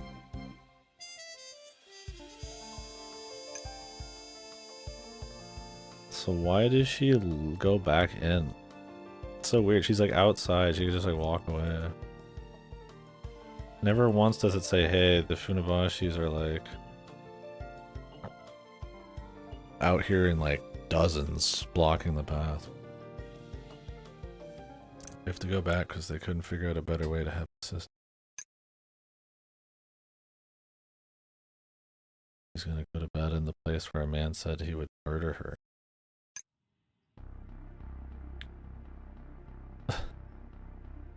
Total.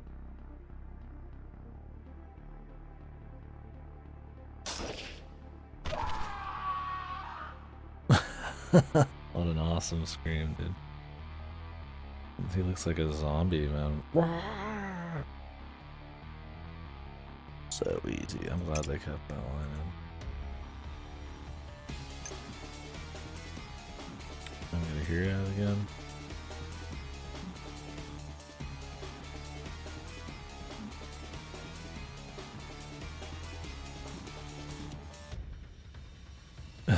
I love that he's like, he's supposed to be an assassin and he's like, his eyes are like rolled back in his head. Alright, but I'm gonna take a quick break though. Wait, let's see him get killed. Ooh!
Alright.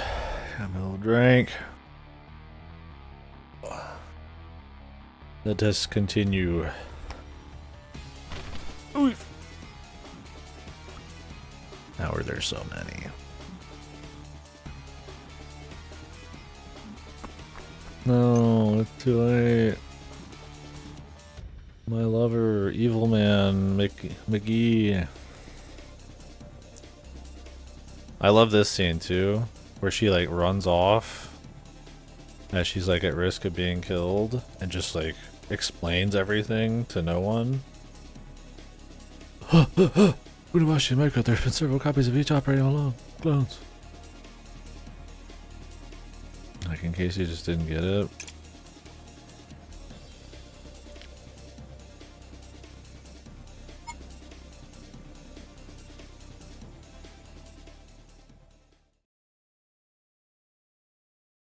Fucking bizarre, man. I don't even know if they made it to be over explained or if it's just supposed to be her reacting very awkwardly.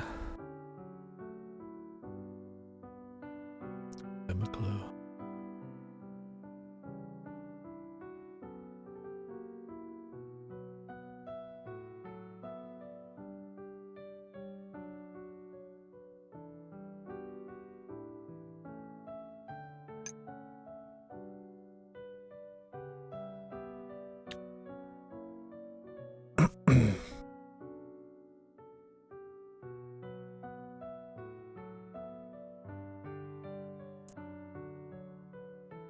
Matrix. They really throw the Matrix screen on here hard. Wasn't it just a computer with like a bit of tech before? Sounds like a full Matrix screen. Like literally like Matrix wallpaper.jpg off the internet. I bet you could find this exact setup too from it.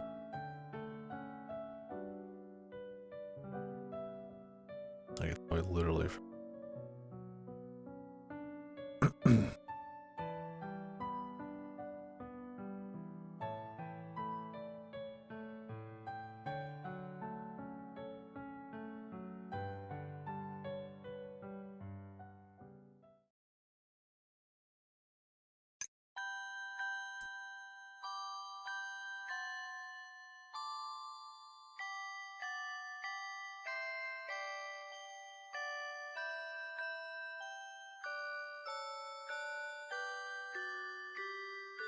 Boing.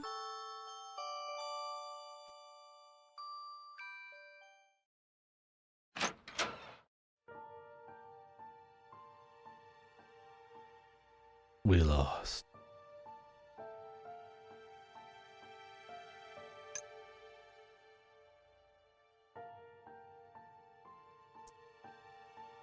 You must be enjoying it.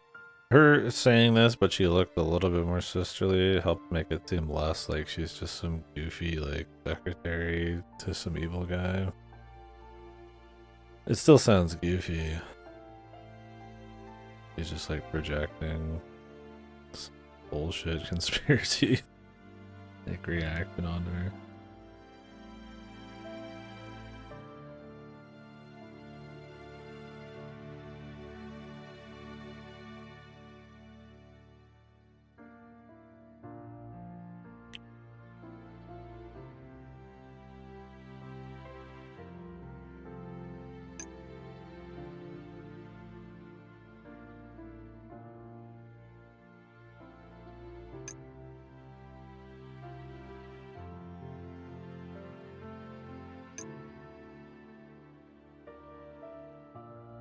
If she cared that much about her, it would have been better if she, like, turned on the evil guy or something and then got killed by clones. She never even has, like, a fucking Vader moment, man. Should have thrown him off at the fucking balcony as he's, like, shooting bullets at her and shit. Electronic bullet.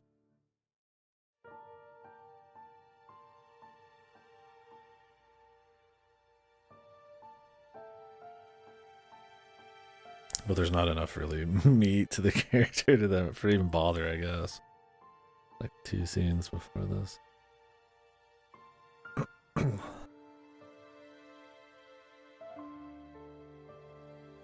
test. Hello.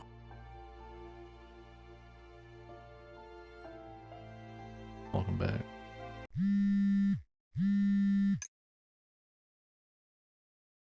He's showing the bear. Unabashi 12. I'm lucky number 13.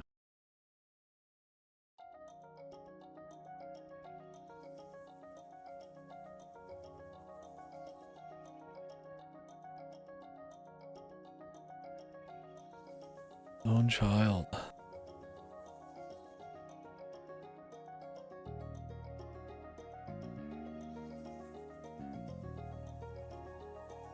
This feels weird. Is this rewritten? I mean, every scene in this game ended up fucking odd feeling.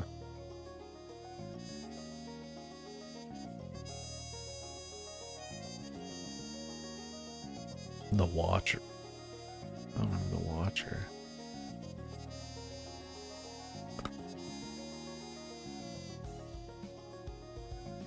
The mind control.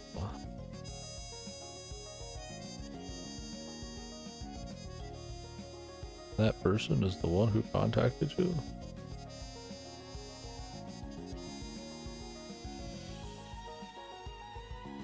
Is this like Fumiyoshi's like a bad guy now, or maybe he's gonna like become a good guy? Jeez.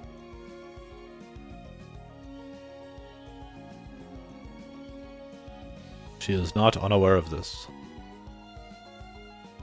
Perhaps now that Assistant Professor Haibara is dead, it seems that she has no desire to even survive anymore. Perhaps now it seems that she has no desire to survive. So his name makes sense. The journey is already over.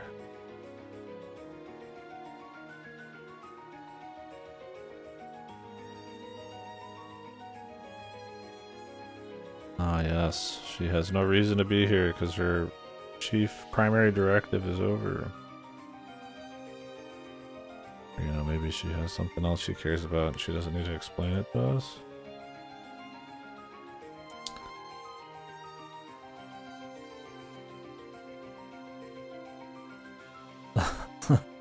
Now I am filled with warmth. I am glad I went on this journey. There's no like I'm glad. Like I am glad I went on. Classic. Like no contractions or anything. That word.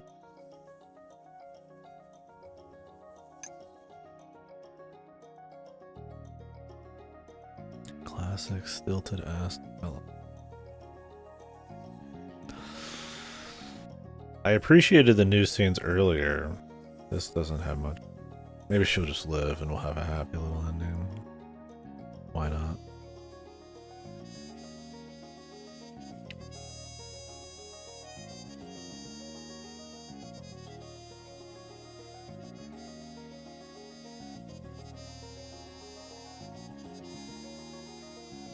Okay, she's just gonna live.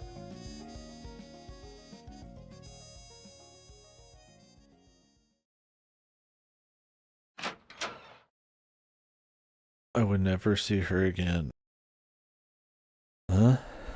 So, I mean, this isn't told from a future perspective. I guess she's just like, okay. I guess her just walking somewhere and then sacrificing herself. It wasn't even like it was like a quick, awkward scene, but like, I mean, if they had built up the character more, her sacrificing herself for her, nice. Maybe she will, but in some epic fight with the Walker instead of just walking out the middle of nowhere. Because I mean, going out there and just they shoot her and take this CD-ROM, and it's clearly not the thing. I mean, they wouldn't save this chick even for a milliseconds. I guess in the original it was so that she could get away in time. Like there was any guarantee there. The pond.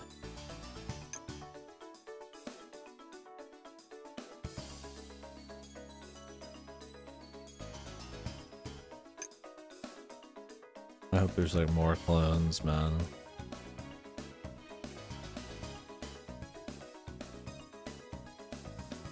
Maybe something has changed in the situation.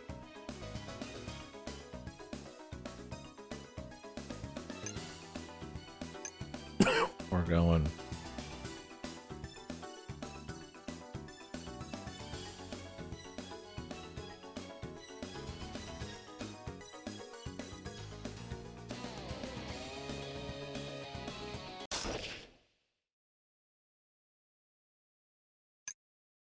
We just did it anyways.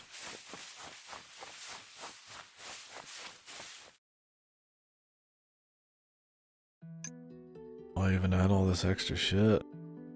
They wanted to be less contrived? All they really did was add this watcher, motherfucker.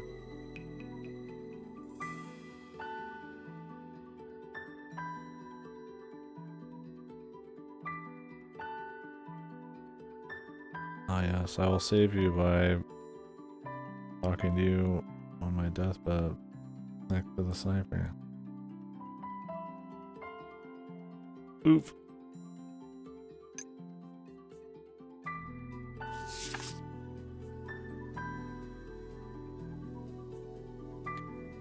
Oh yeah, this was in the original too. Where she wrote a letter in the 5 seconds it took for her to get over there. I guess they paused for a while. Like, oh, I've been waiting for a bit. Maybe she wrote it during that. I guess it worked better now. Yes.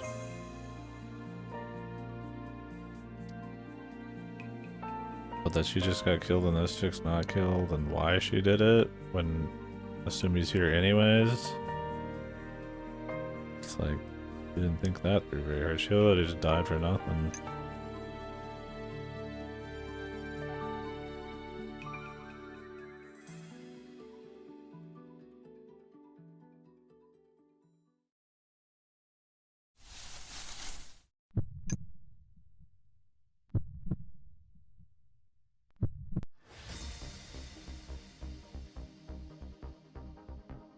You know.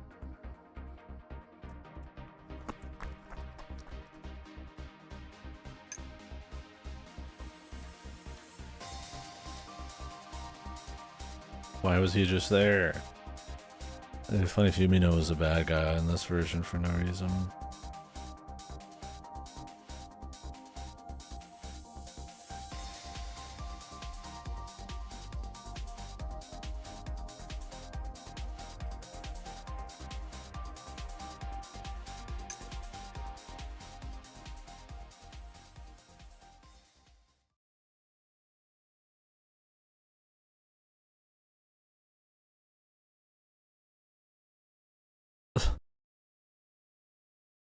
All the students in the lab were killed. Akuda and his group would not mercy students in order to protect their safety. I will not mercy you. There would be no mercy.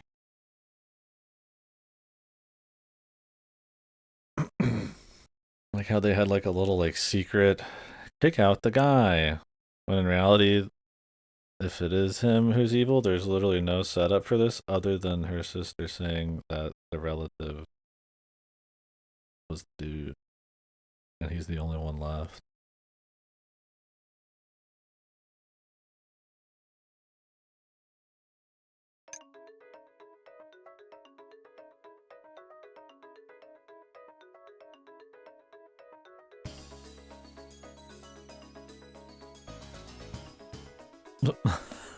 Why did they add this one? Huh, they're like, we're gonna mix it up a little bit at the end for the fans. They'll never expect this shit. Whip out some fucking dog shit extra twist. With horrible fucking stilted writing. Hell yeah. What is he still gonna try to jump from the building after we like charisma max him? High charisma roll?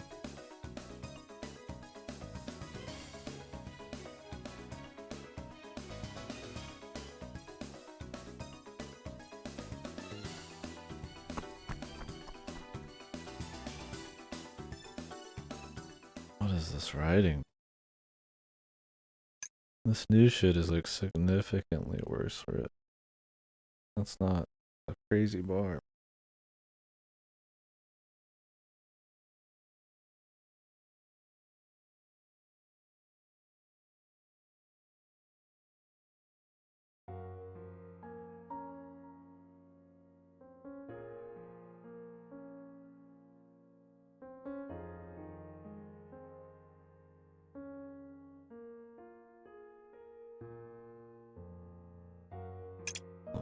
Fine. It's all new shit.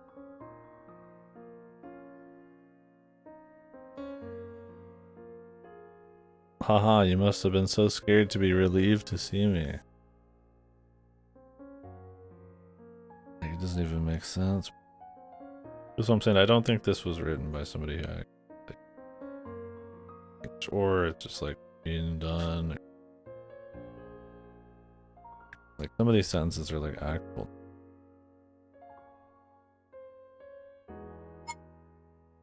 They stand out hard.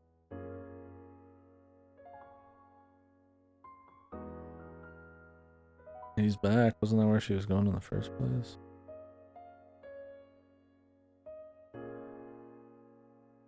God. You especially should not get involved. That's what everyone is thinking, including the students who are not here now. What, the ghosts of the students? What a unromantic way to say that.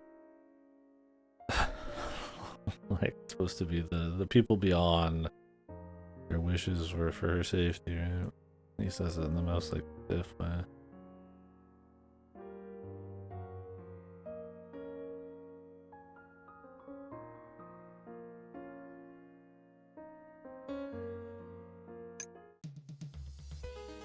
Wait, what were those choices? I'll leave the lab. Head for. They were already in the. Asumi, why? You won't make it back safely this time. I have been saved all my life, so now I want to save the students in the lab. I've been saved all my life. Huh? Oh, she hasn't. Been fucked over her whole life. She was even like kidnapped after being cloned. And then the memories jacked into her. Was that supposed to be this epic? I'm gonna do shit on my own now. I think they just mean in this story. Like her life began. I mean, I guess technically her memories sort of began at the beginning of the story, but. Just odd phrasing.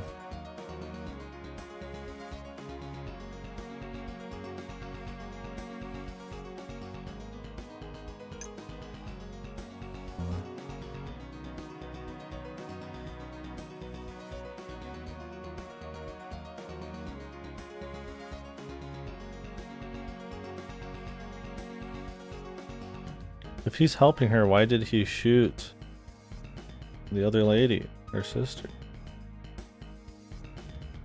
She's not a bad person, but he shot that chick dead or on his orders? What in the goddamn? Dude, what is this new bit? This character barely existed in the first place, and then they just made him, like, worse?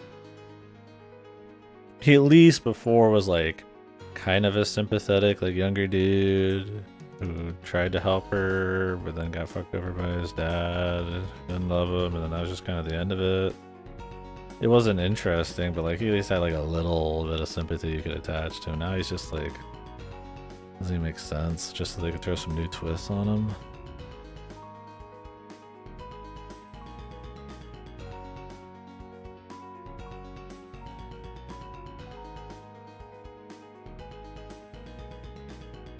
He's gonna blow the lab up. What about Mikozuka?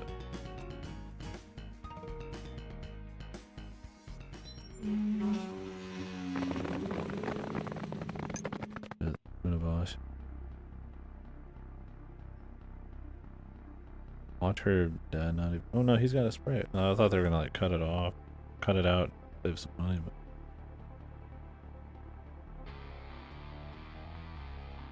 Like, I get they wanted some, like, I'm gonna go against Natty's orders thing, but Jesus, they just made his character, like, super shit. It's like he already went against this dad. I mean, the suicide thing was goofy.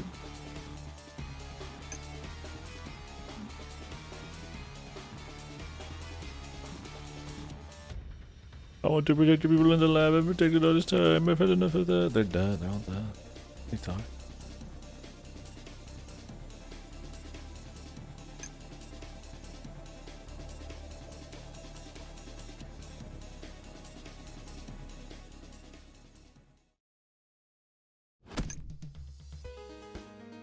Oh shit. This like meek dude take down this guy with all the Fubayashis around. Does he have like a knife or something?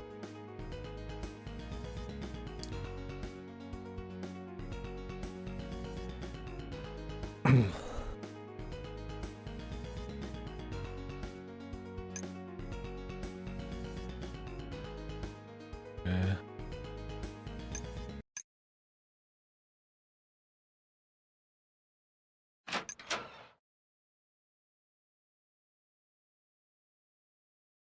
It is, man. I mean, it was already a bit preachy at times, but man, the new stuff is so overwritten. Latitude, yeah. And I don't, this new change of character, I like adding a couple more scenes to the characters at the beginning was one thing, even though it was really poorly done. Total different story here, making a bunch of changes that really don't amount to much other than just like making his character seem even shittier. That's how do you explain him killing her sister? Like, hey, you're a good guy. Thanks for killing my sister? Or thanks for like maybe he walked in after the fact and like called somebody down? Like I have the Fubiyashis, do they answer to him specifically? Like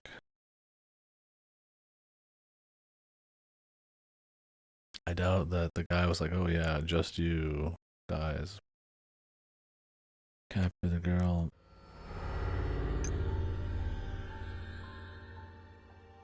Oh, the ghost is talking to her now too. Oh.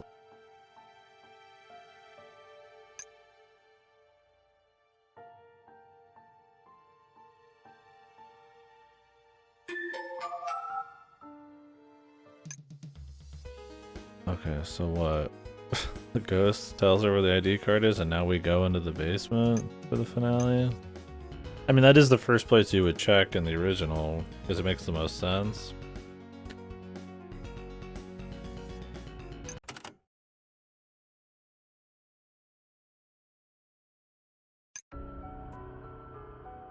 End it where it all kind of, you know, the big shit happened.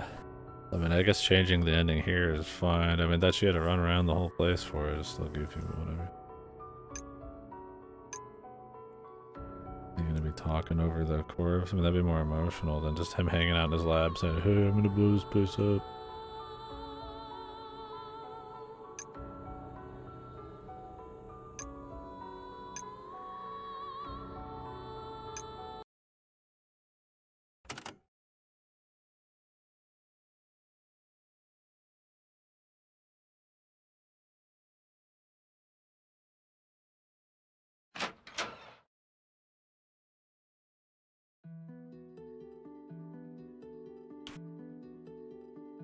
And he didn't even know about her, but he just showed up on the day all this was happening.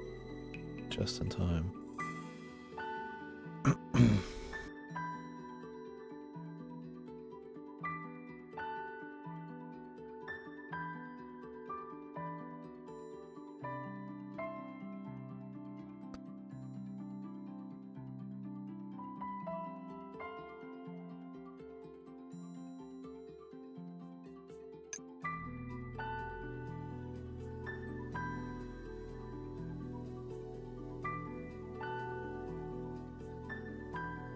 I must clear myself of my sin.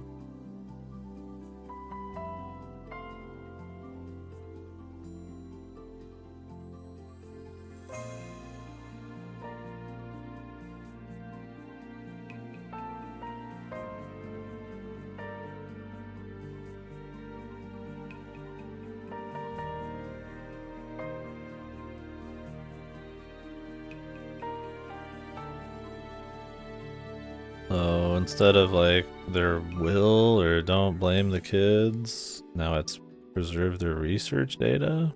They changed that. I mean, I guess that's fine. Whatever. Also, I feel like this scene with him is much quicker. I guess they offload some of it, or I don't know. Does he just keep going for a while?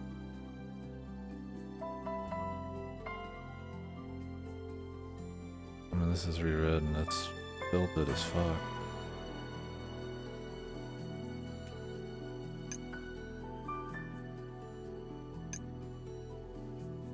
And I guess this is better, but it's, once again, it's like a double-edged sword with fuck writing and rewrites and the hair accessory.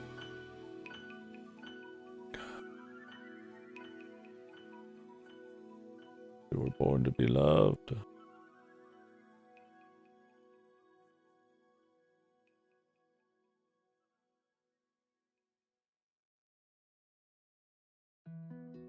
We're not gonna get her original name.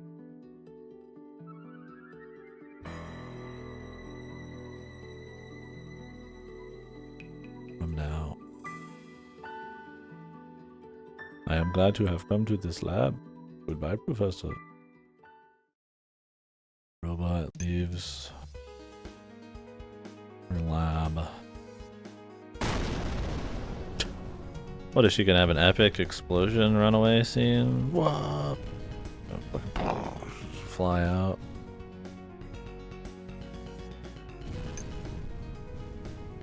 Explosion CG. We need like a really cheap explosion CG grafted onto the front. And he didn't give her much time at all.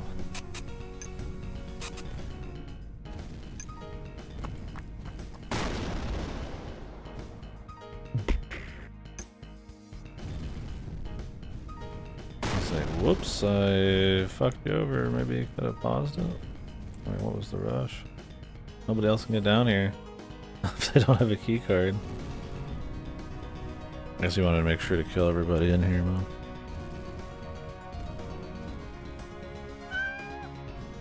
My god, the cat.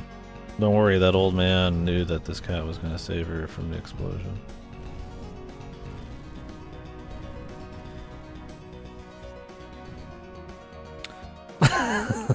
As he moves the debris out of the way and reaches out toward me hard. Why is he hard while he's doing this, man? I mean, whatever, I guess, man. You never know. Sometimes the dick just does shit, man, you know? In crazy situation. I have a condition where I'm rock hard whenever I'm in a moment of stress. Fucking rewrites, dude. It's so stiff, man.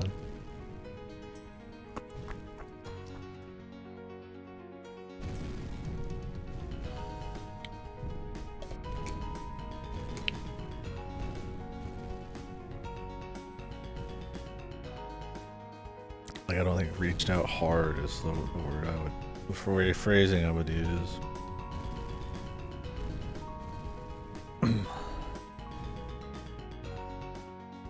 He reached as far as he could, or straining himself, you know, some bullshit like that. Should have put a comma before hard, man. really full mast.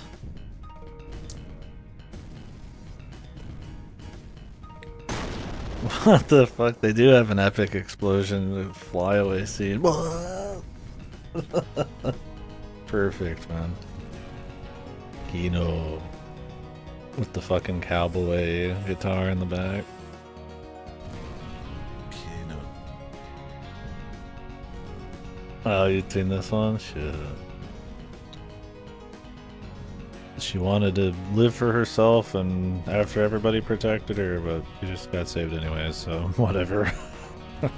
Okay. Cool, man. Imposing edifice.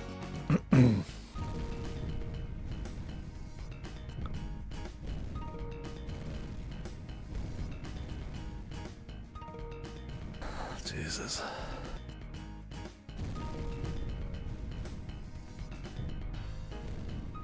Posing is such a grim place. Music really sells it. Oh, they're all there, man. They all protected her, bro. Everyone, my friends and people I really care about that I barely knew. I mean, at least they showed this guy surviving a little bit more realistically. Like, he literally just fucking, like, was on the building and then was, like, crippled, they said, but he lived. And he was, like, probably the most sympathetic guy and innocent of the people.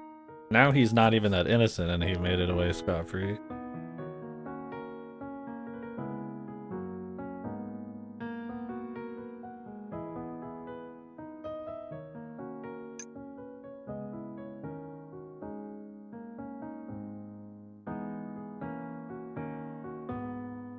The story. Did she ever tell her stories?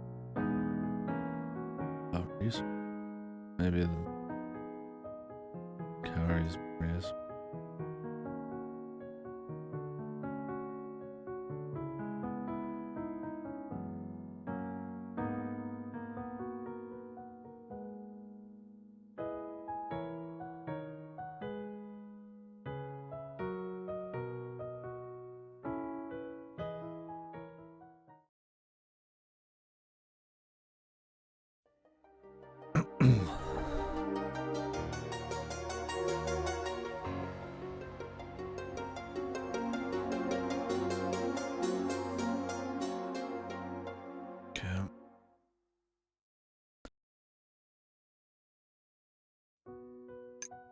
Now they're like, okay, we need to do some rewrites, but we're just gonna rewrite shit that didn't really need. I mean, it needed all sorts of help, but probably. I mean, I don't know if this was the kind of help needed, man.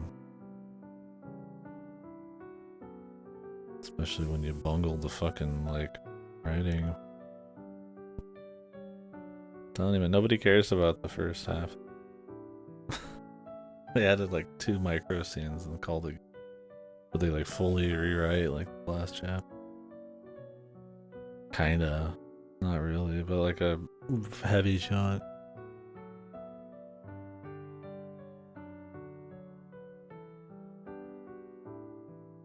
Dr. Miko's Richter's document, the fifth report had been submitted to the police via a reliable intermediary. See.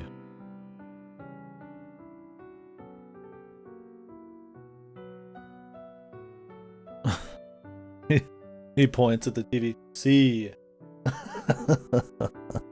Okay. Nobody's ever said that. Huh? It's like, look. Something like that, you know, look. Check the TV. See. Look. See, feel, think. Ponder. Salute.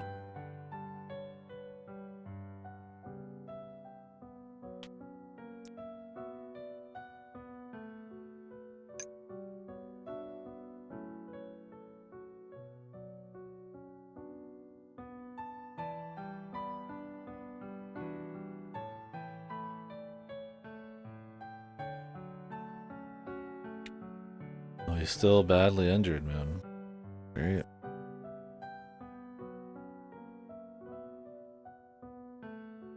But he's, I guess, good enough, huh?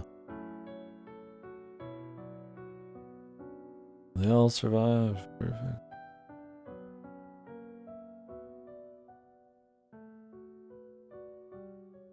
We didn't get the scene where the dad said he'd just make a new son, man.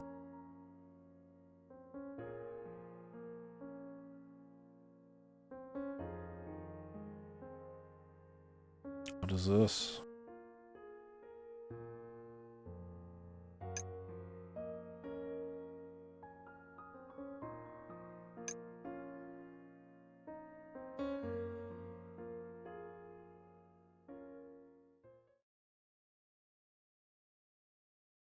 Been there before? I just barely remember.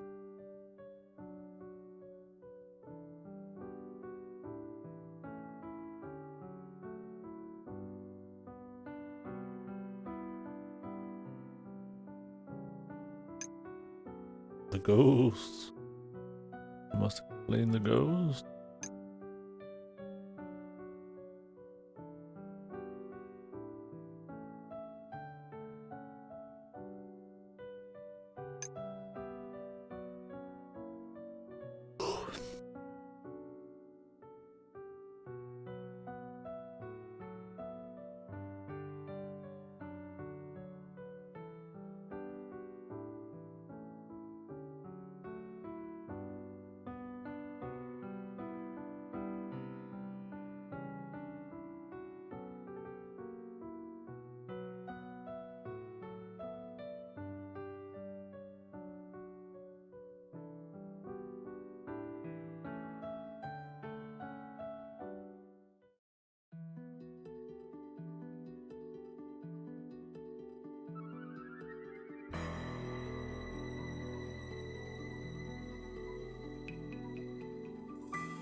Same explanations.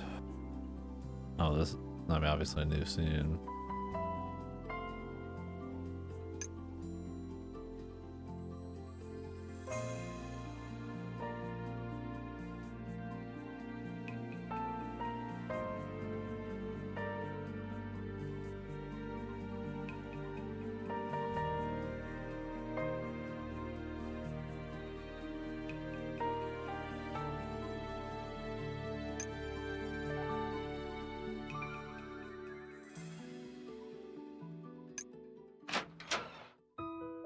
The girl. Good time. Oh, yeah. Can't believe all the rewrites they made just made it kind of worse. Or at least pointless.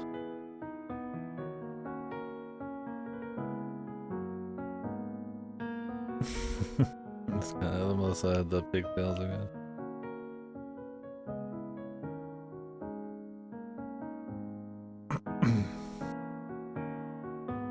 Like, there's some improvements, I guess, in some of the rewrites, but it was like... So... Like, it made the politician's son, his character, even more shit.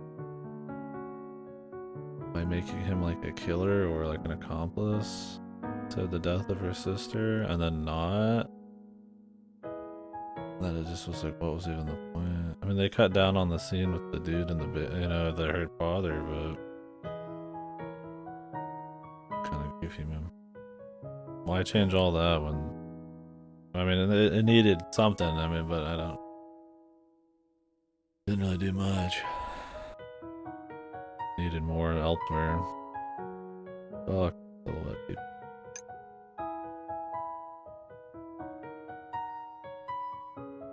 Yeah, right. They bring it down. They add more ghost shit.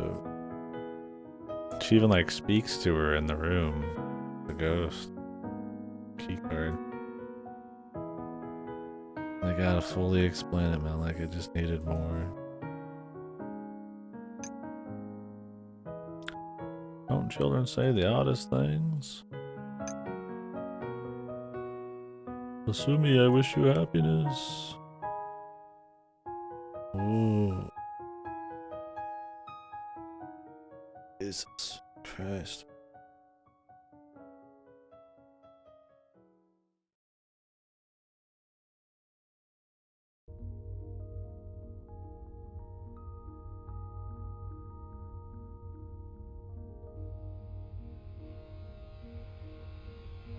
There's supposed to be a fucking epilogue? What do we need after this? Hey, I'm living a normal life. Thanks, people. And also the Watcher who killed my sister, I guess, who's actually a good guy and I just totally like. Despite the sister not needing to die for any fucking reason. Like, he's good. It's like, they just had to throw a couple more twists in there, man. I don't know if it was just for the fans of the old ones, like, oh wow, what a surprise. Or what, but it was like bungled and lame. There was like no actual like innocent person who didn't know anything about what was going on, right? Everybody was in on it somehow. Even Ichi knows that he knew about everything. In the original, at least the kid was like kind of like innocent to it. His dad just kind of like knew. I mean, I guess maybe he kind of did.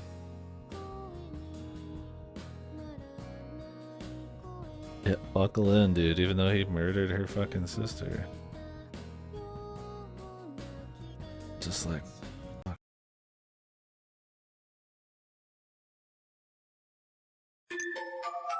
The zapping scenario.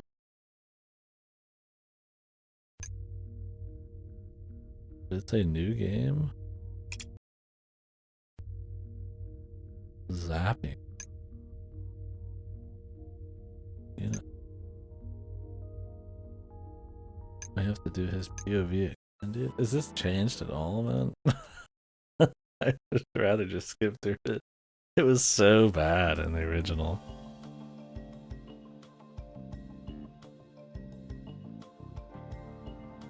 This feels stilted. Maybe this is new. It's identical. Okay.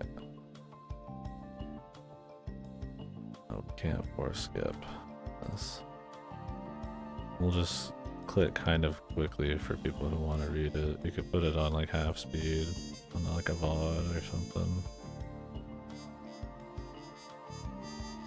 Unless there's like some kind of like change. This was the most waste of space. Like, couldn't even have been typed. Like chunk of story in the 2017 one. Literally just like telling you exactly what you know from a slightly different perspective. And the only, I wouldn't even call it a revelation. It's just another over explanation of who killed him and how it all went down. Nobody needs to know about Sheena after this. Nobody cares. It doesn't do anything. It's literally just a waste of time.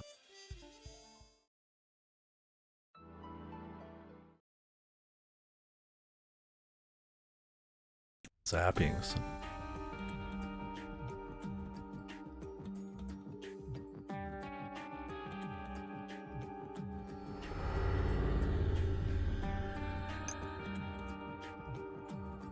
I mean, the writer must have thought these were like really awesome characters. It was like a really sick, like web of stuff where, ooh, I really just want to know what was, ooh, wow, this is so complicated. This is what happened here. Wow, I'm glad I have all these, this light shine on. It's like, dude, nobody cares about Sheena. Nobody gives a fuck about what happened. It's already fully explained in the main game. One of those things where any extra explanation just makes it like weird.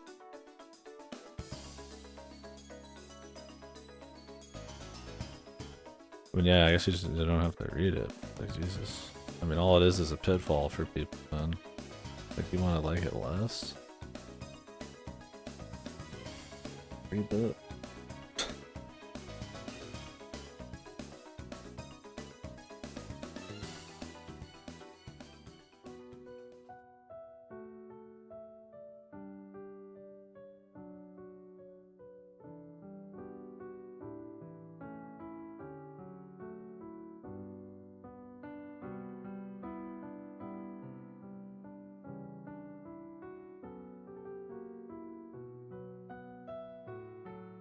Yeah, a Sheena flashback where it's like him grappling with what was going on back then and seeing the dynamic with his like romance a little bit and like who the original Asumi actually was and like some of the like, you know, lab social, you know, conflicts, just like a little bit, right?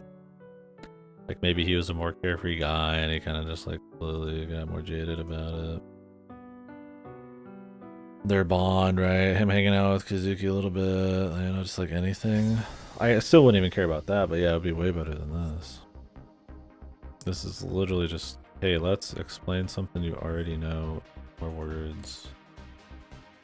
For no reason. It's not like his character is like super interesting. Oh, he thought like this? His personality was like this? Like, we know he was a good guy who cared about her. Through actions and through fucking explanations of words. Is it?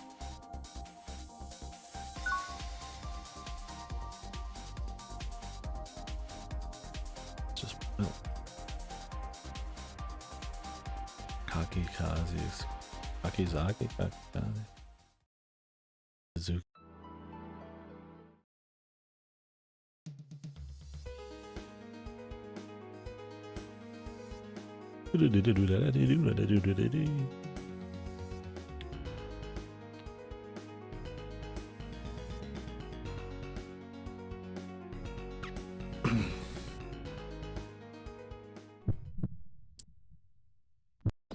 Ooh. He grabs me by the throat, but has a knife in his hand too. Couldn't just crop the knife out.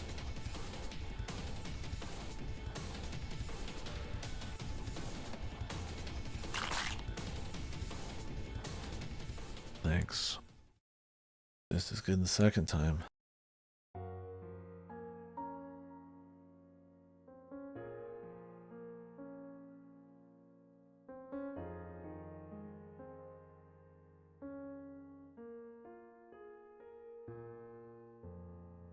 Like, I would rather see more of that.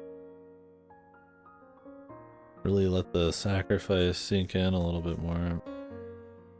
That we barely knew the guy, we still barely know him. They're always flashback into their death. Like, okay, like, oh, they're looking at me from up on high. Like, who are these people? 3 years later. Oh god, this is gonna be all written by whatever machine wrote this shit, man. Or translated it. The mind-boggling task recovering the student's research. Hard disk miraculous stuff.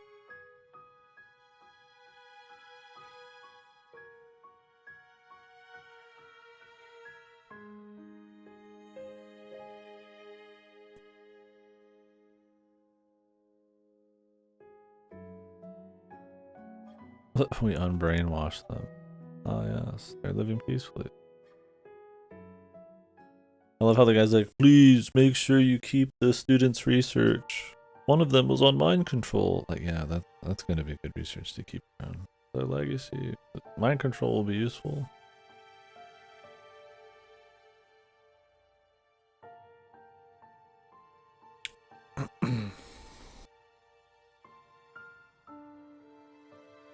Fuck, this kid just got away with everything? Wasn't he complicit in, like, crimes and murder? Oh well.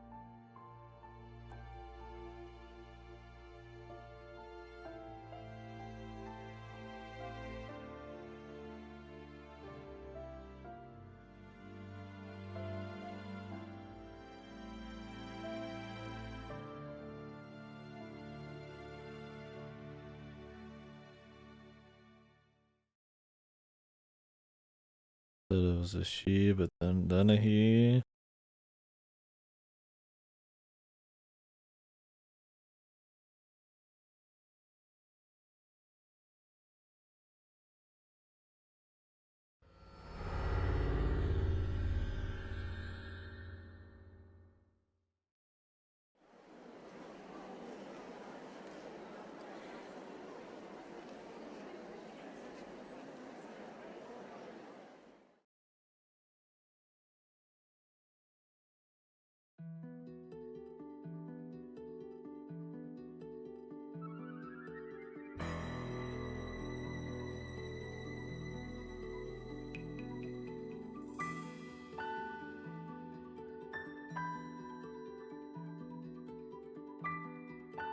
However, I am a scientist. The spirit is not real. And yet.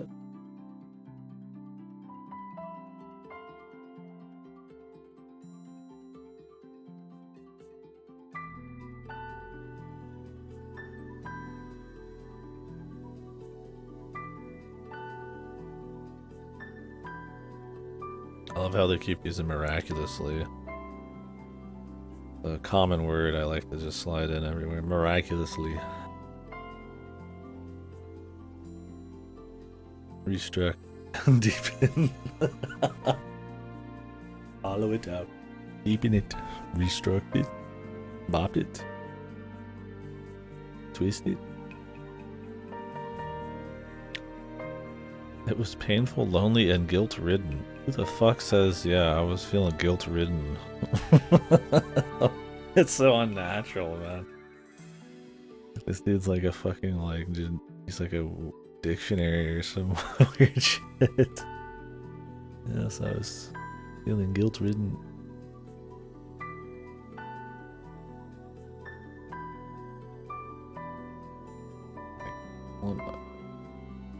Both my legs.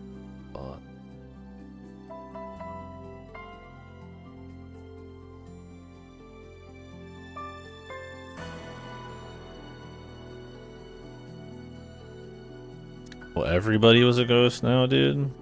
They all saved him that day. They're calling it the word. No, no way. Not my Scar the doll.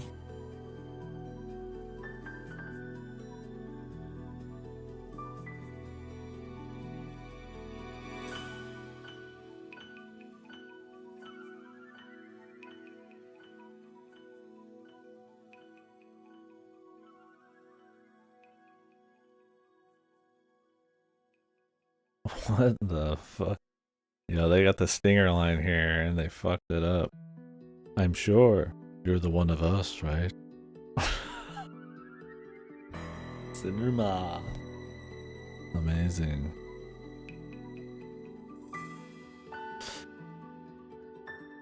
Why is she coming here and like doing this stunt in front of his class?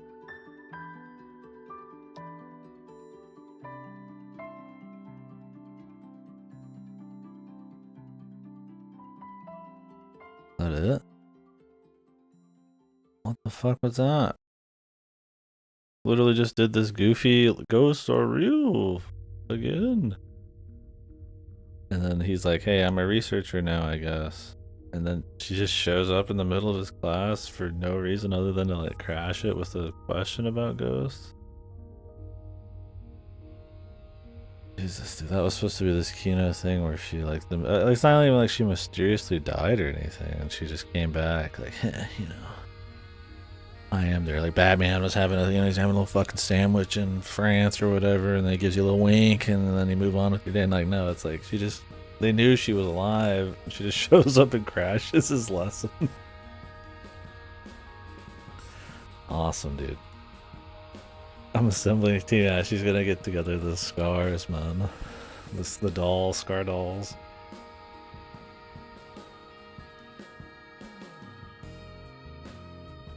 Jesus, dude. Zapping. What are we thinking, bros? I'm not gonna lie. Pretty disappointing.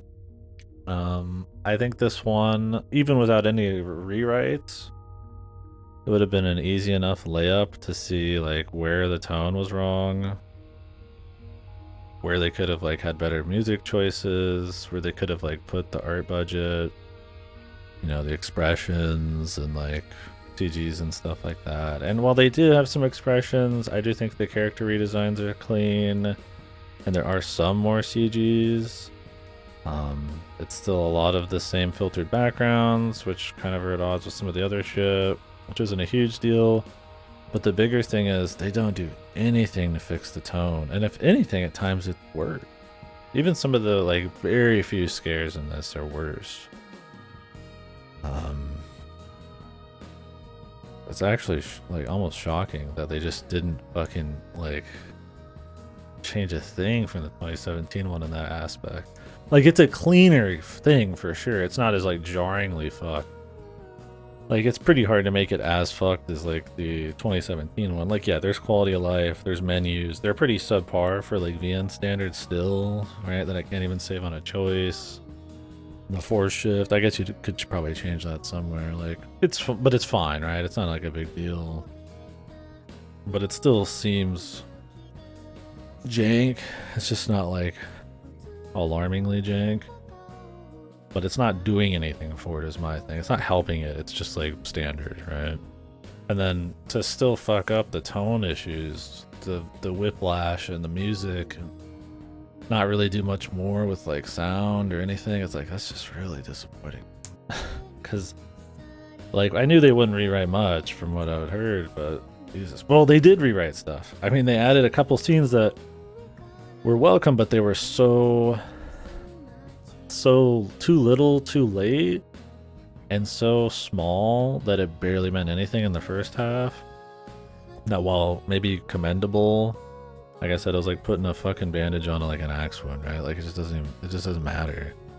It needed like a full rewrite to like bolster the characters, bolster the, like your immersion in the scenes and the setting, to make the tension feel good, to have a better atmosphere, for you to care about all these emotional bullshit things they throw in with all these extra epilogues and stuff. You don't care about the characters, you don't care about the place because you've barely spent time there. Any kind of twist, like, oh yeah, you know that one place I stand and it's got like the hidden door, and it's like, who cares? I barely know this place. It doesn't mean fucking shit.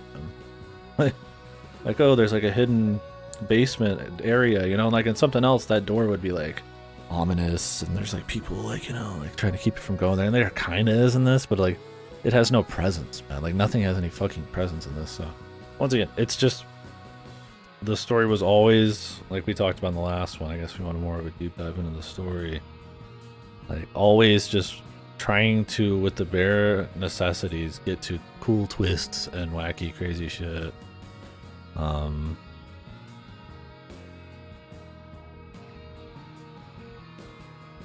Oh, Cactus was fucking with you because everybody was adding everyone. Yeah, I would let you.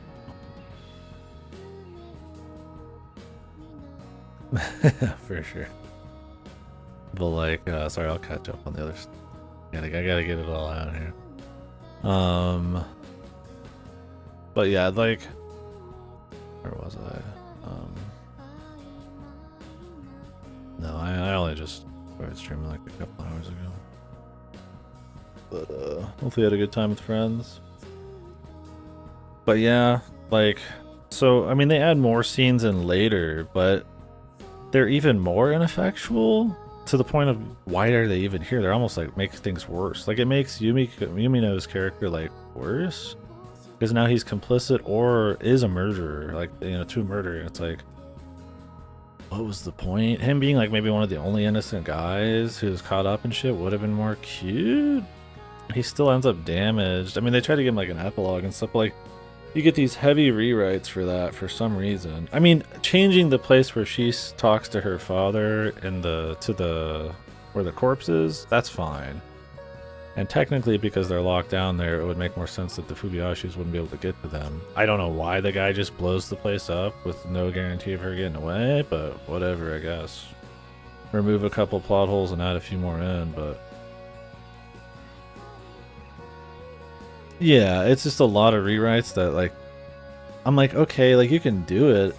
It's another twist. Oh my god, he's actually an inside man, too. Whoa. And it's like, okay, it's awesome. And it's like, and then the other reason, yeah, is for him to, like, come across as, like he lived. But, I mean, he had this, they said the same thing about his survival. It's like he was damaged or whatever. So it just seems kind of pointless, is my thing. And if anything, this needed like such a larger rewrite in so many other areas to make this juicy. Like for its time, there's so many like, you know, off the wall twists and like crazy shit, like with some proper tension and atmosphere and a little bit of building of characters and surprises and all that. You know, it could be pretty cool, or at least like fine, right? The Watcher, dude. Yeah, like they're trying to make it like mysterious, like, oh man, this is a mystery, pick the Watcher. I'm like, dude, it's literally the same script except one part that they added into the sister dialogue that talked about it being the guy's son, and then all they did was like confirm that he was the son of that guy in a CG earlier, or not even a CG, just a 2 sprite thing. Like in the original they don't show his sprite, he just says she thinks she saw him, and this they like confirm it was him. So it's like, It's not even like it's woven into the story, interestingly. It's just like the same shit with like a couple extra ham-fisted foreshadow moments. It's just like, what in the fuck, man?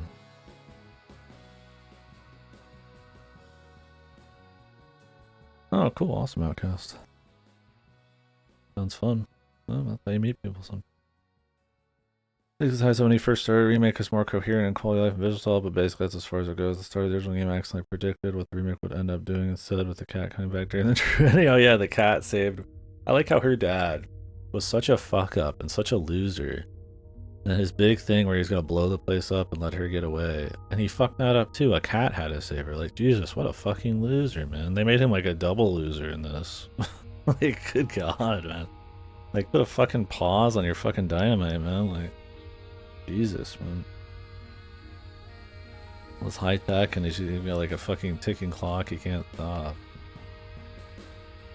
Stupid, man. Anyways, other than like the plot holes and stuff, it's just a messy story. It's fun for we talked about this in the last one. I mean, it's fun for the time. It's fun to get a kick out of, but as a remake, while it's like objectively better because it's at least not like just mobile assets scrunched together with the worst quality of life and UI and like fucking VN history, like it's just now on the level of being just like kind of passable. And then all of the rewrites are so stilted and so feeling like machine translated almost. And if they're not, sorry to the person who wrote it, but it's stiff, man. It's rough. It's like these are not good scenes conceptually hardly, and they're what little value they kind of have is destroyed by the horrible stiffness of it and the prose of it. It's just like so shit. I don't even know if you call it prose, right? Like some of these sentences aren't even comprehensible. Comprehensible? It's just like, good God. So honestly, as a remake, I was expecting this to just like just a nice, just boom, big leap up. I think it's like barely better. I mean, it's like it's better in the sense like, you know, the bare minimum is a massive improvement over 2017's like presentation and shit. But like that's, I mean, that is it. That is it, man. Because like we were saying earlier, it's a bandage on a fucking axe wound for every bit of this. Like it helps, but they don't cover the stuff they need to. They don't fix the parts that were actually big problems. And if you wanted to be really ballsy, it needed a rewrite. You can still feel the RPG maker slightly, and I still feel like that probably is the best way to experience the story, man. Just because like walking around this place would give you more of a sense of like place and like importance on some of it. But even then, it's like, who cares, right? Like, yeah, the vocal track, there is better music in this, although they keep surprisingly large amount of it and remake a lot of it, which is crazy because so much of it was insanely ill-fitting. I think it's, is it even less fitting in this than the 2017 one? It might be. Like, yeah, it's not a bunch of RuneScape music and Doom music that really stands out. But some of these songs are like full-on like trance dance tracks. Like they're adding more songs in, but like they've been reused a bunch. Like some of these have like guitar solos and all this crazy shit at the wrong time. Like they're definitely juiced up and better songs in their own right, but like they're almost so much more produced. They're like distracting on top of being horrible tone choices. I don't know. Maybe it's not like worse than the soundtrack of the first one, but it's got the exact same problems, man. Like the music's easier listening, but that doesn't mean much. There's not really much JPEG in this one. There's some CGs which are nice. I mean, there's like a handful, but like 5 or something. Probably. I don't even think this has a CG viewer. Like this is what I'm saying. Like I don't even think this on like a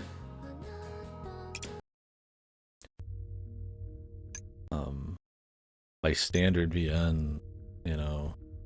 Like as a standard VN, it is very light on features and stuff. I don't know exactly. I haven't watched through the original. Some of the JPEGs we saw were from a mobile version that they just scrunched pictures into for the 2017 release, but yeah, I don't know. If you're into Scar of the Doll, I feel like you just want to do it for the history.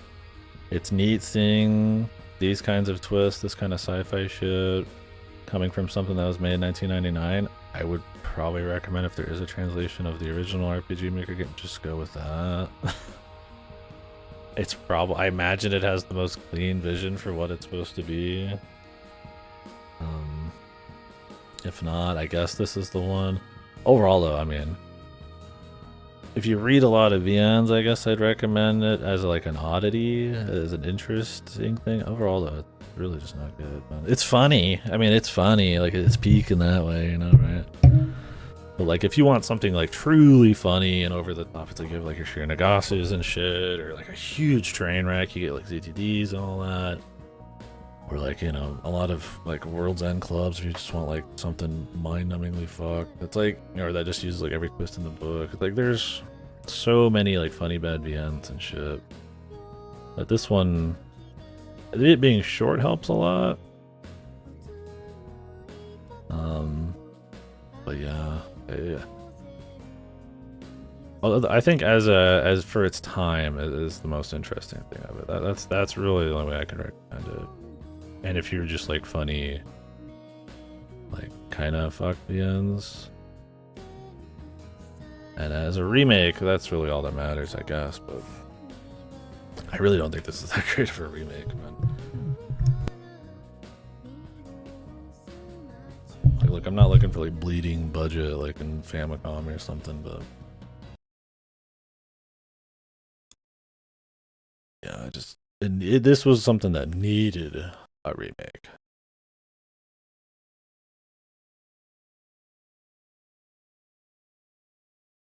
I'm sure he did. You'd be surprised how many people actually think DTD is like really good and like the best Zero Escape.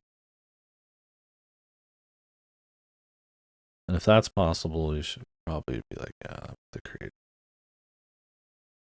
I mean, I feel like with DTD, what the deal was that it was, you know, they're always doing VNs, and this is just me blabbing. Always doing VNs, and it's like, you know, how do you take that to the next level? It's like we get animations, we get 3D models, and there's still gameplay, right? We start pushing that like production value end of it. And so that coupled with like a bazillion different random twists that didn't really fit, but they were like cute. Kind of like this game. I guess this was more focused than like it just seems like really interesting, right? Whoa, it's 3D and there's gore and it's like super serious and they're talking and, you know, moving around and shit. And it's like, I feel like that's interesting on a very surface level. And I feel like that's where they were at. Yeah. Right. Like VLR has 3D models and stuff, but they're like clean and like focused.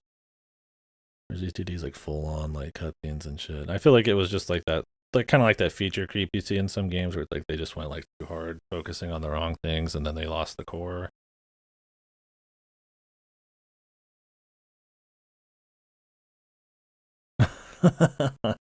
Which is crazy to think. Anyways, let's put this up on a tier list. We can't hear the audio, so I'm just gonna put up my own. That's crazy that's it's almost, I almost don't believe it, but I kind of do. I feel like if ZTD was 2D, they would have kept it in their pants a bit better. But the thing is, like I said, I feel like VLR, sure, maybe went that way, but ZTD was clearly them trying to up the budget. You know, it's like going for like Until Dawn or like A Life is Strange. Like they probably saw that kind of thing.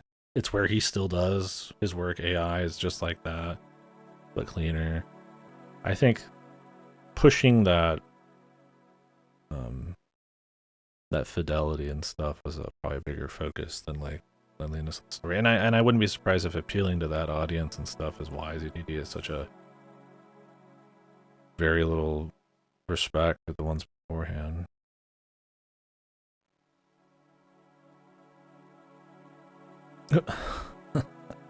Was that like a launch game or something, and they just didn't know? Like,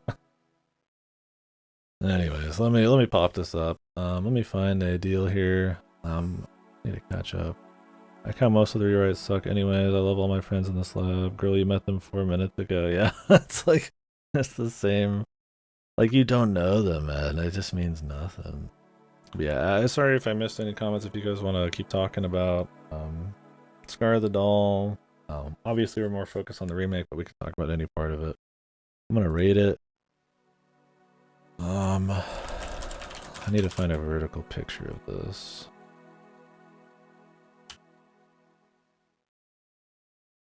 Here's it. Okay, good enough.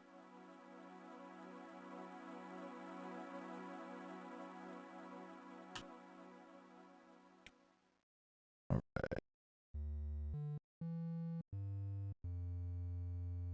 A separate entry. I mean, I'm literally putting it like one spot above it.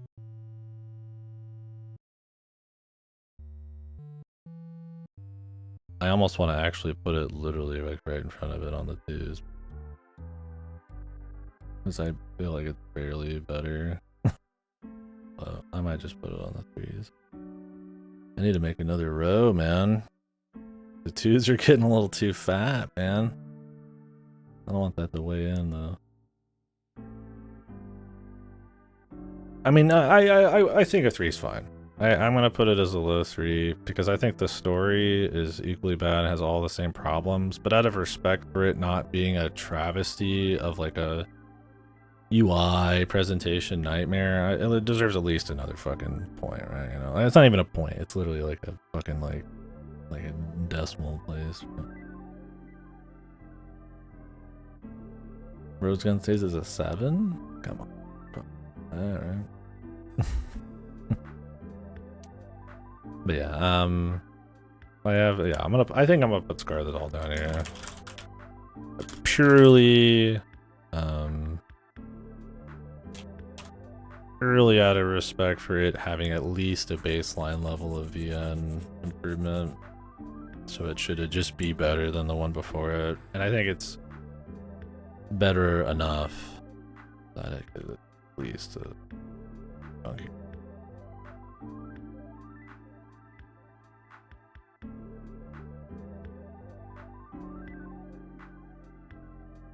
No, I almost want to put it higher than Roman Sand. Roman Sands wasn't very good, but at least it kind of had like a style. Abyss of the Sacrifice was just like really painful at times, but it was really funny bad. But Abyss of the Sacrifice is like really long and is not to its benefit. It's tough because Roman Sands is like really short, but like kind of fucked. Gallery of the Doll's like old and short, but like also kind of fucked. And Abyss of the Sacrifice is like super long and full of gameplay. Like has higher highs, but is also fucked. The length factor always makes these kind of hard, but it's not like a huge deal about the hard placement. Like I wouldn't die on a hill and be like, yeah, Scar the Doll's worse than Abyss of the Sacrifice. They're all like whatever.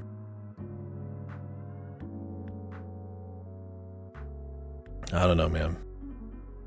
Too low, too high? What are you guys think?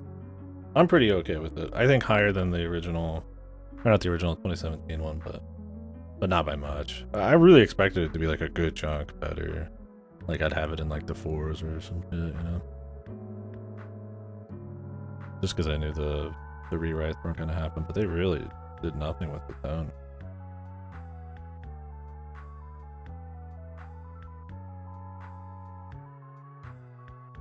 Like just a little higher on here. Yeah, I mean, I could probably see it, I guess. For the time, too. I could put it, like, under Nocio. Oh, okay, got you. That's kind of what I mean. It's like, I could defend any placement, I feel like, no, sub-parascientific escape. No, yeah, I like it where it is. Maybe it's, like, better than Roman Sands, right? But not, I mean, barely.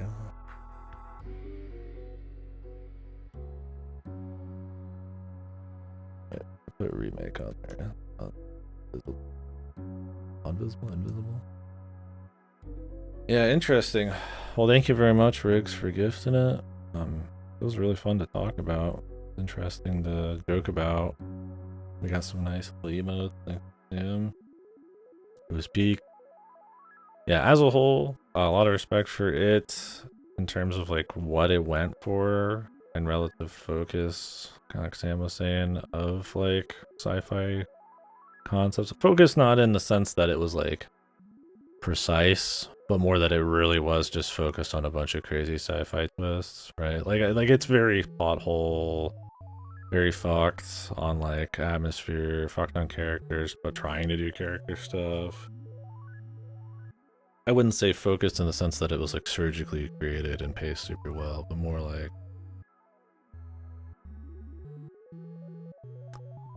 that it at least had like some kind of like sci-fi vision, and for its time, you know, that was really cool. A little bit of respect for it in that sense, for sure, but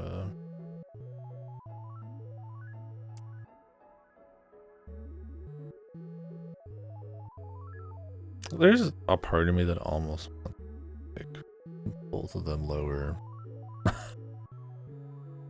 I think playing it twice in a row doesn't help. I feel like you start breaking it down more and like noticing every problem like way harder because the high of like the keynote twist is gone.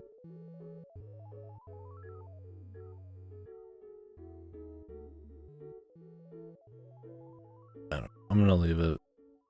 And maybe it's out of respect. I feel like they're almost like I could like chunk them down like 3 games or so. I'm still working on Neon White. We'll get. I do want to play against a lot of stuff that was gifted a long time ago. So yeah, I'm looking forward to it. Yeah, I still haven't finished Neon White. I spent all day today doom scrolling essentially. I'm doing UFO 50 off stream. I got work tomorrow. I probably won't have work this week. I got Quilombo. You know, this being needed. Clump. There is a bit of foreshadowing, yeah. I mean, it's pretty light, but there is a bit. For sure. Yeah. Yeah, interesting enough, despite being almost 10 years after, like, Famicom Detective Club 2, this is a good example. Like, okay, Famicom Detective Club 2 does not have a very ballsy story, but it's so much better executed in terms of, like, playing off of, like, red herrings and, like, having, like, a really strong ending. Despite being, like, 10 years older than Scarlet Doll. Like, Scarlet Doll is, like, really just all in on, like, just crazy sci-fi shit. Like, the execution's just not.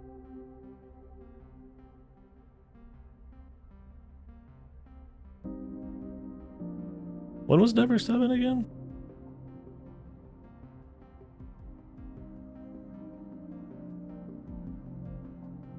2000. It's like right after this. I definitely like Never 7 better. I do think like the first 90% of Never 7's pretty boring, but it at least establishes enough. Isn't like that painful. That last chunk is really cool.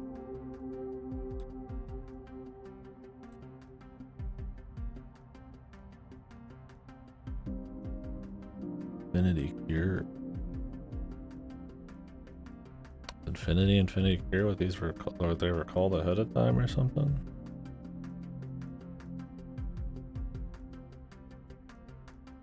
They added the new chunks to the story? Okay. What's up, Vodka?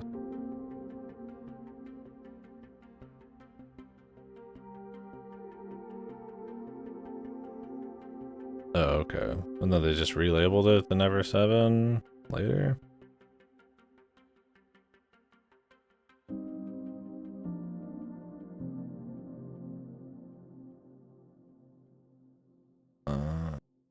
Is okay. Oh, are you doing one more thing? Podcast? What's going on? Am I getting Columbus? The merged release for Dreamcast. The VN Machine, the Dreamcast. Sounds messy.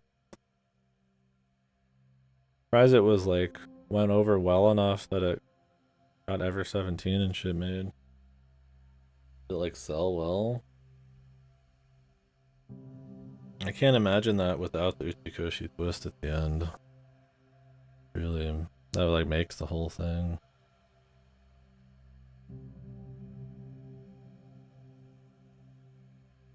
Okay, gotcha.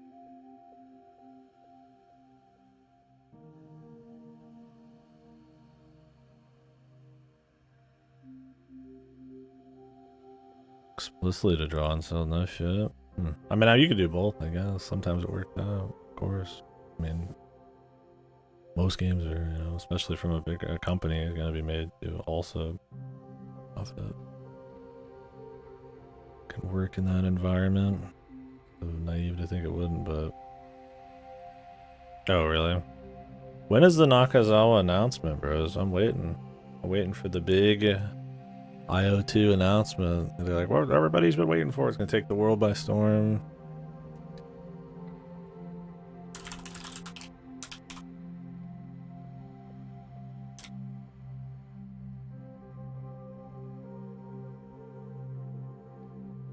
I mean, really, I imagine. I mean, the news, mainstream media is gonna talk about it. I mean, everybody. I don't even want to call this horror. I was gonna put it as one of the tags, but it's just really not. Why did it ever do scare? Literally one jump scare. I guess there's two.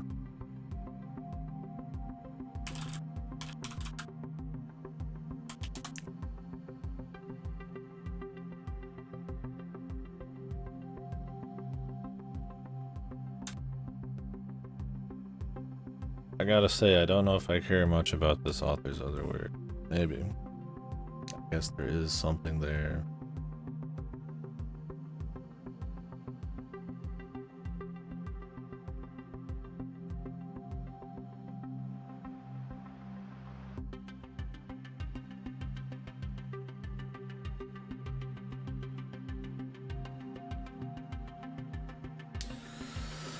Well, anywho.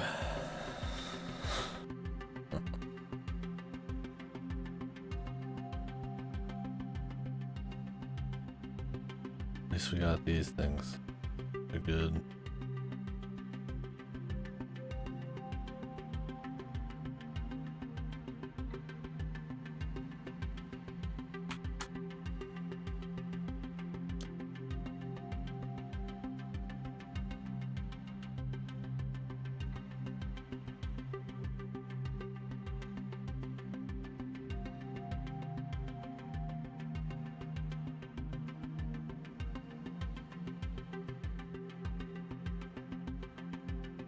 But yeah, appreciate it again. That was a good time. So I got work tomorrow. Although really I could go at about any time. We could do some more of something, but I don't know. I would only have a couple hours before I'd start getting like tired, so I might just kind of have this be a short day and maybe do a little party house off stream or something. And then tomorrow after work, go ahead and really try to get through some Neon White if I don't doom scroll all day. I got a little something to do on Friday. Teeth cleaning in a bit. That. Yeah, we'll see you on the next VN, but we're gonna keep going through gifted stuff. Neon White. I'm trying to get one from everybody who's gifted something, and then if we have time, start coming back around and doing more. Depends on the length too, of course. Like some shorter stuff. But Neon White, I want to keep doing. That's been really good. Obviously, I'll do more UFO 50. I like to do Grimrock 2. Grimrock 1 was not gifted, so I'd like to gift those. Prodigals gifted by Bruce. If Ripper wants to, we could do the Splinter Cell co-op thing. He did gift that a long time ago. At some point, I'd like to get the Against the Storm. That'll probably follow up a lot of other stuff. It's a bit more recent. It's actually been taking, everything we've been playing has actually been kind of long, so I thought we'd get through a lot more already. February has a lot more going on. I don't know if I'm going to be able to play all of it. Stuff like Monster Hunter, it's going to depend on the optimizations. So I think into February we're going to do gifted shit too. It's been fun playing through it all, so... Yeah, I want to play Wilds. We will be doing Citizen Sleeper 2. I'm super excited for that. But I'm going to give it 2-3 days so that people who want to beat that can get through most of it. And that'll be in like that'll be like probably at the beginning of February. Wait, I think it releases on the 31st, so I mean I'll do it like a few days. Yeah, I really want to play Wilds. Pretty bad. It really depends on the optimization. I have other stuff in February coming out, kinda.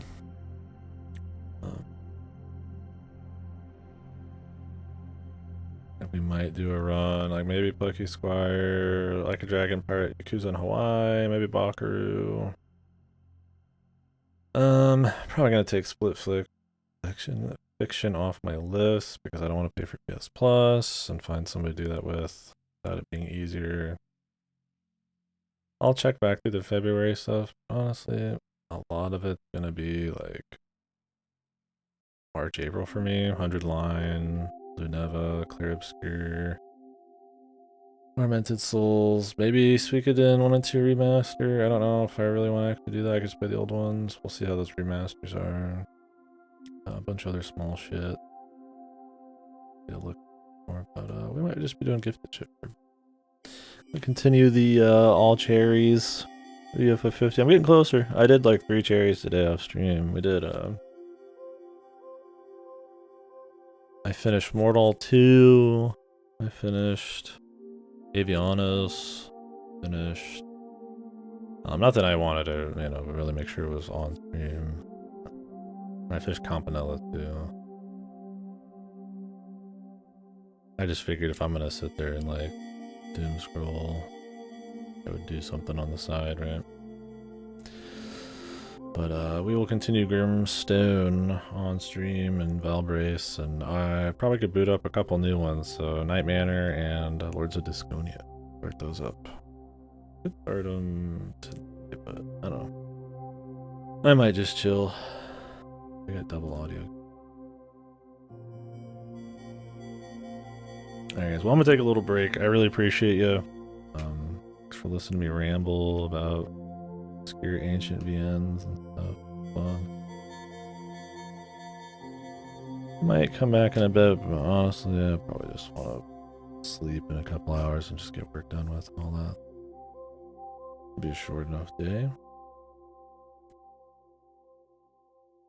I just like to get that kind of thing done sooner than later. Not like a negative about work. I'm not the kind that just like... We'll see. I don't know. Maybe I'll get back on and do just like a small video. Alright guys. See you probably tomorrow. Thank you. Thank you very much for gifting.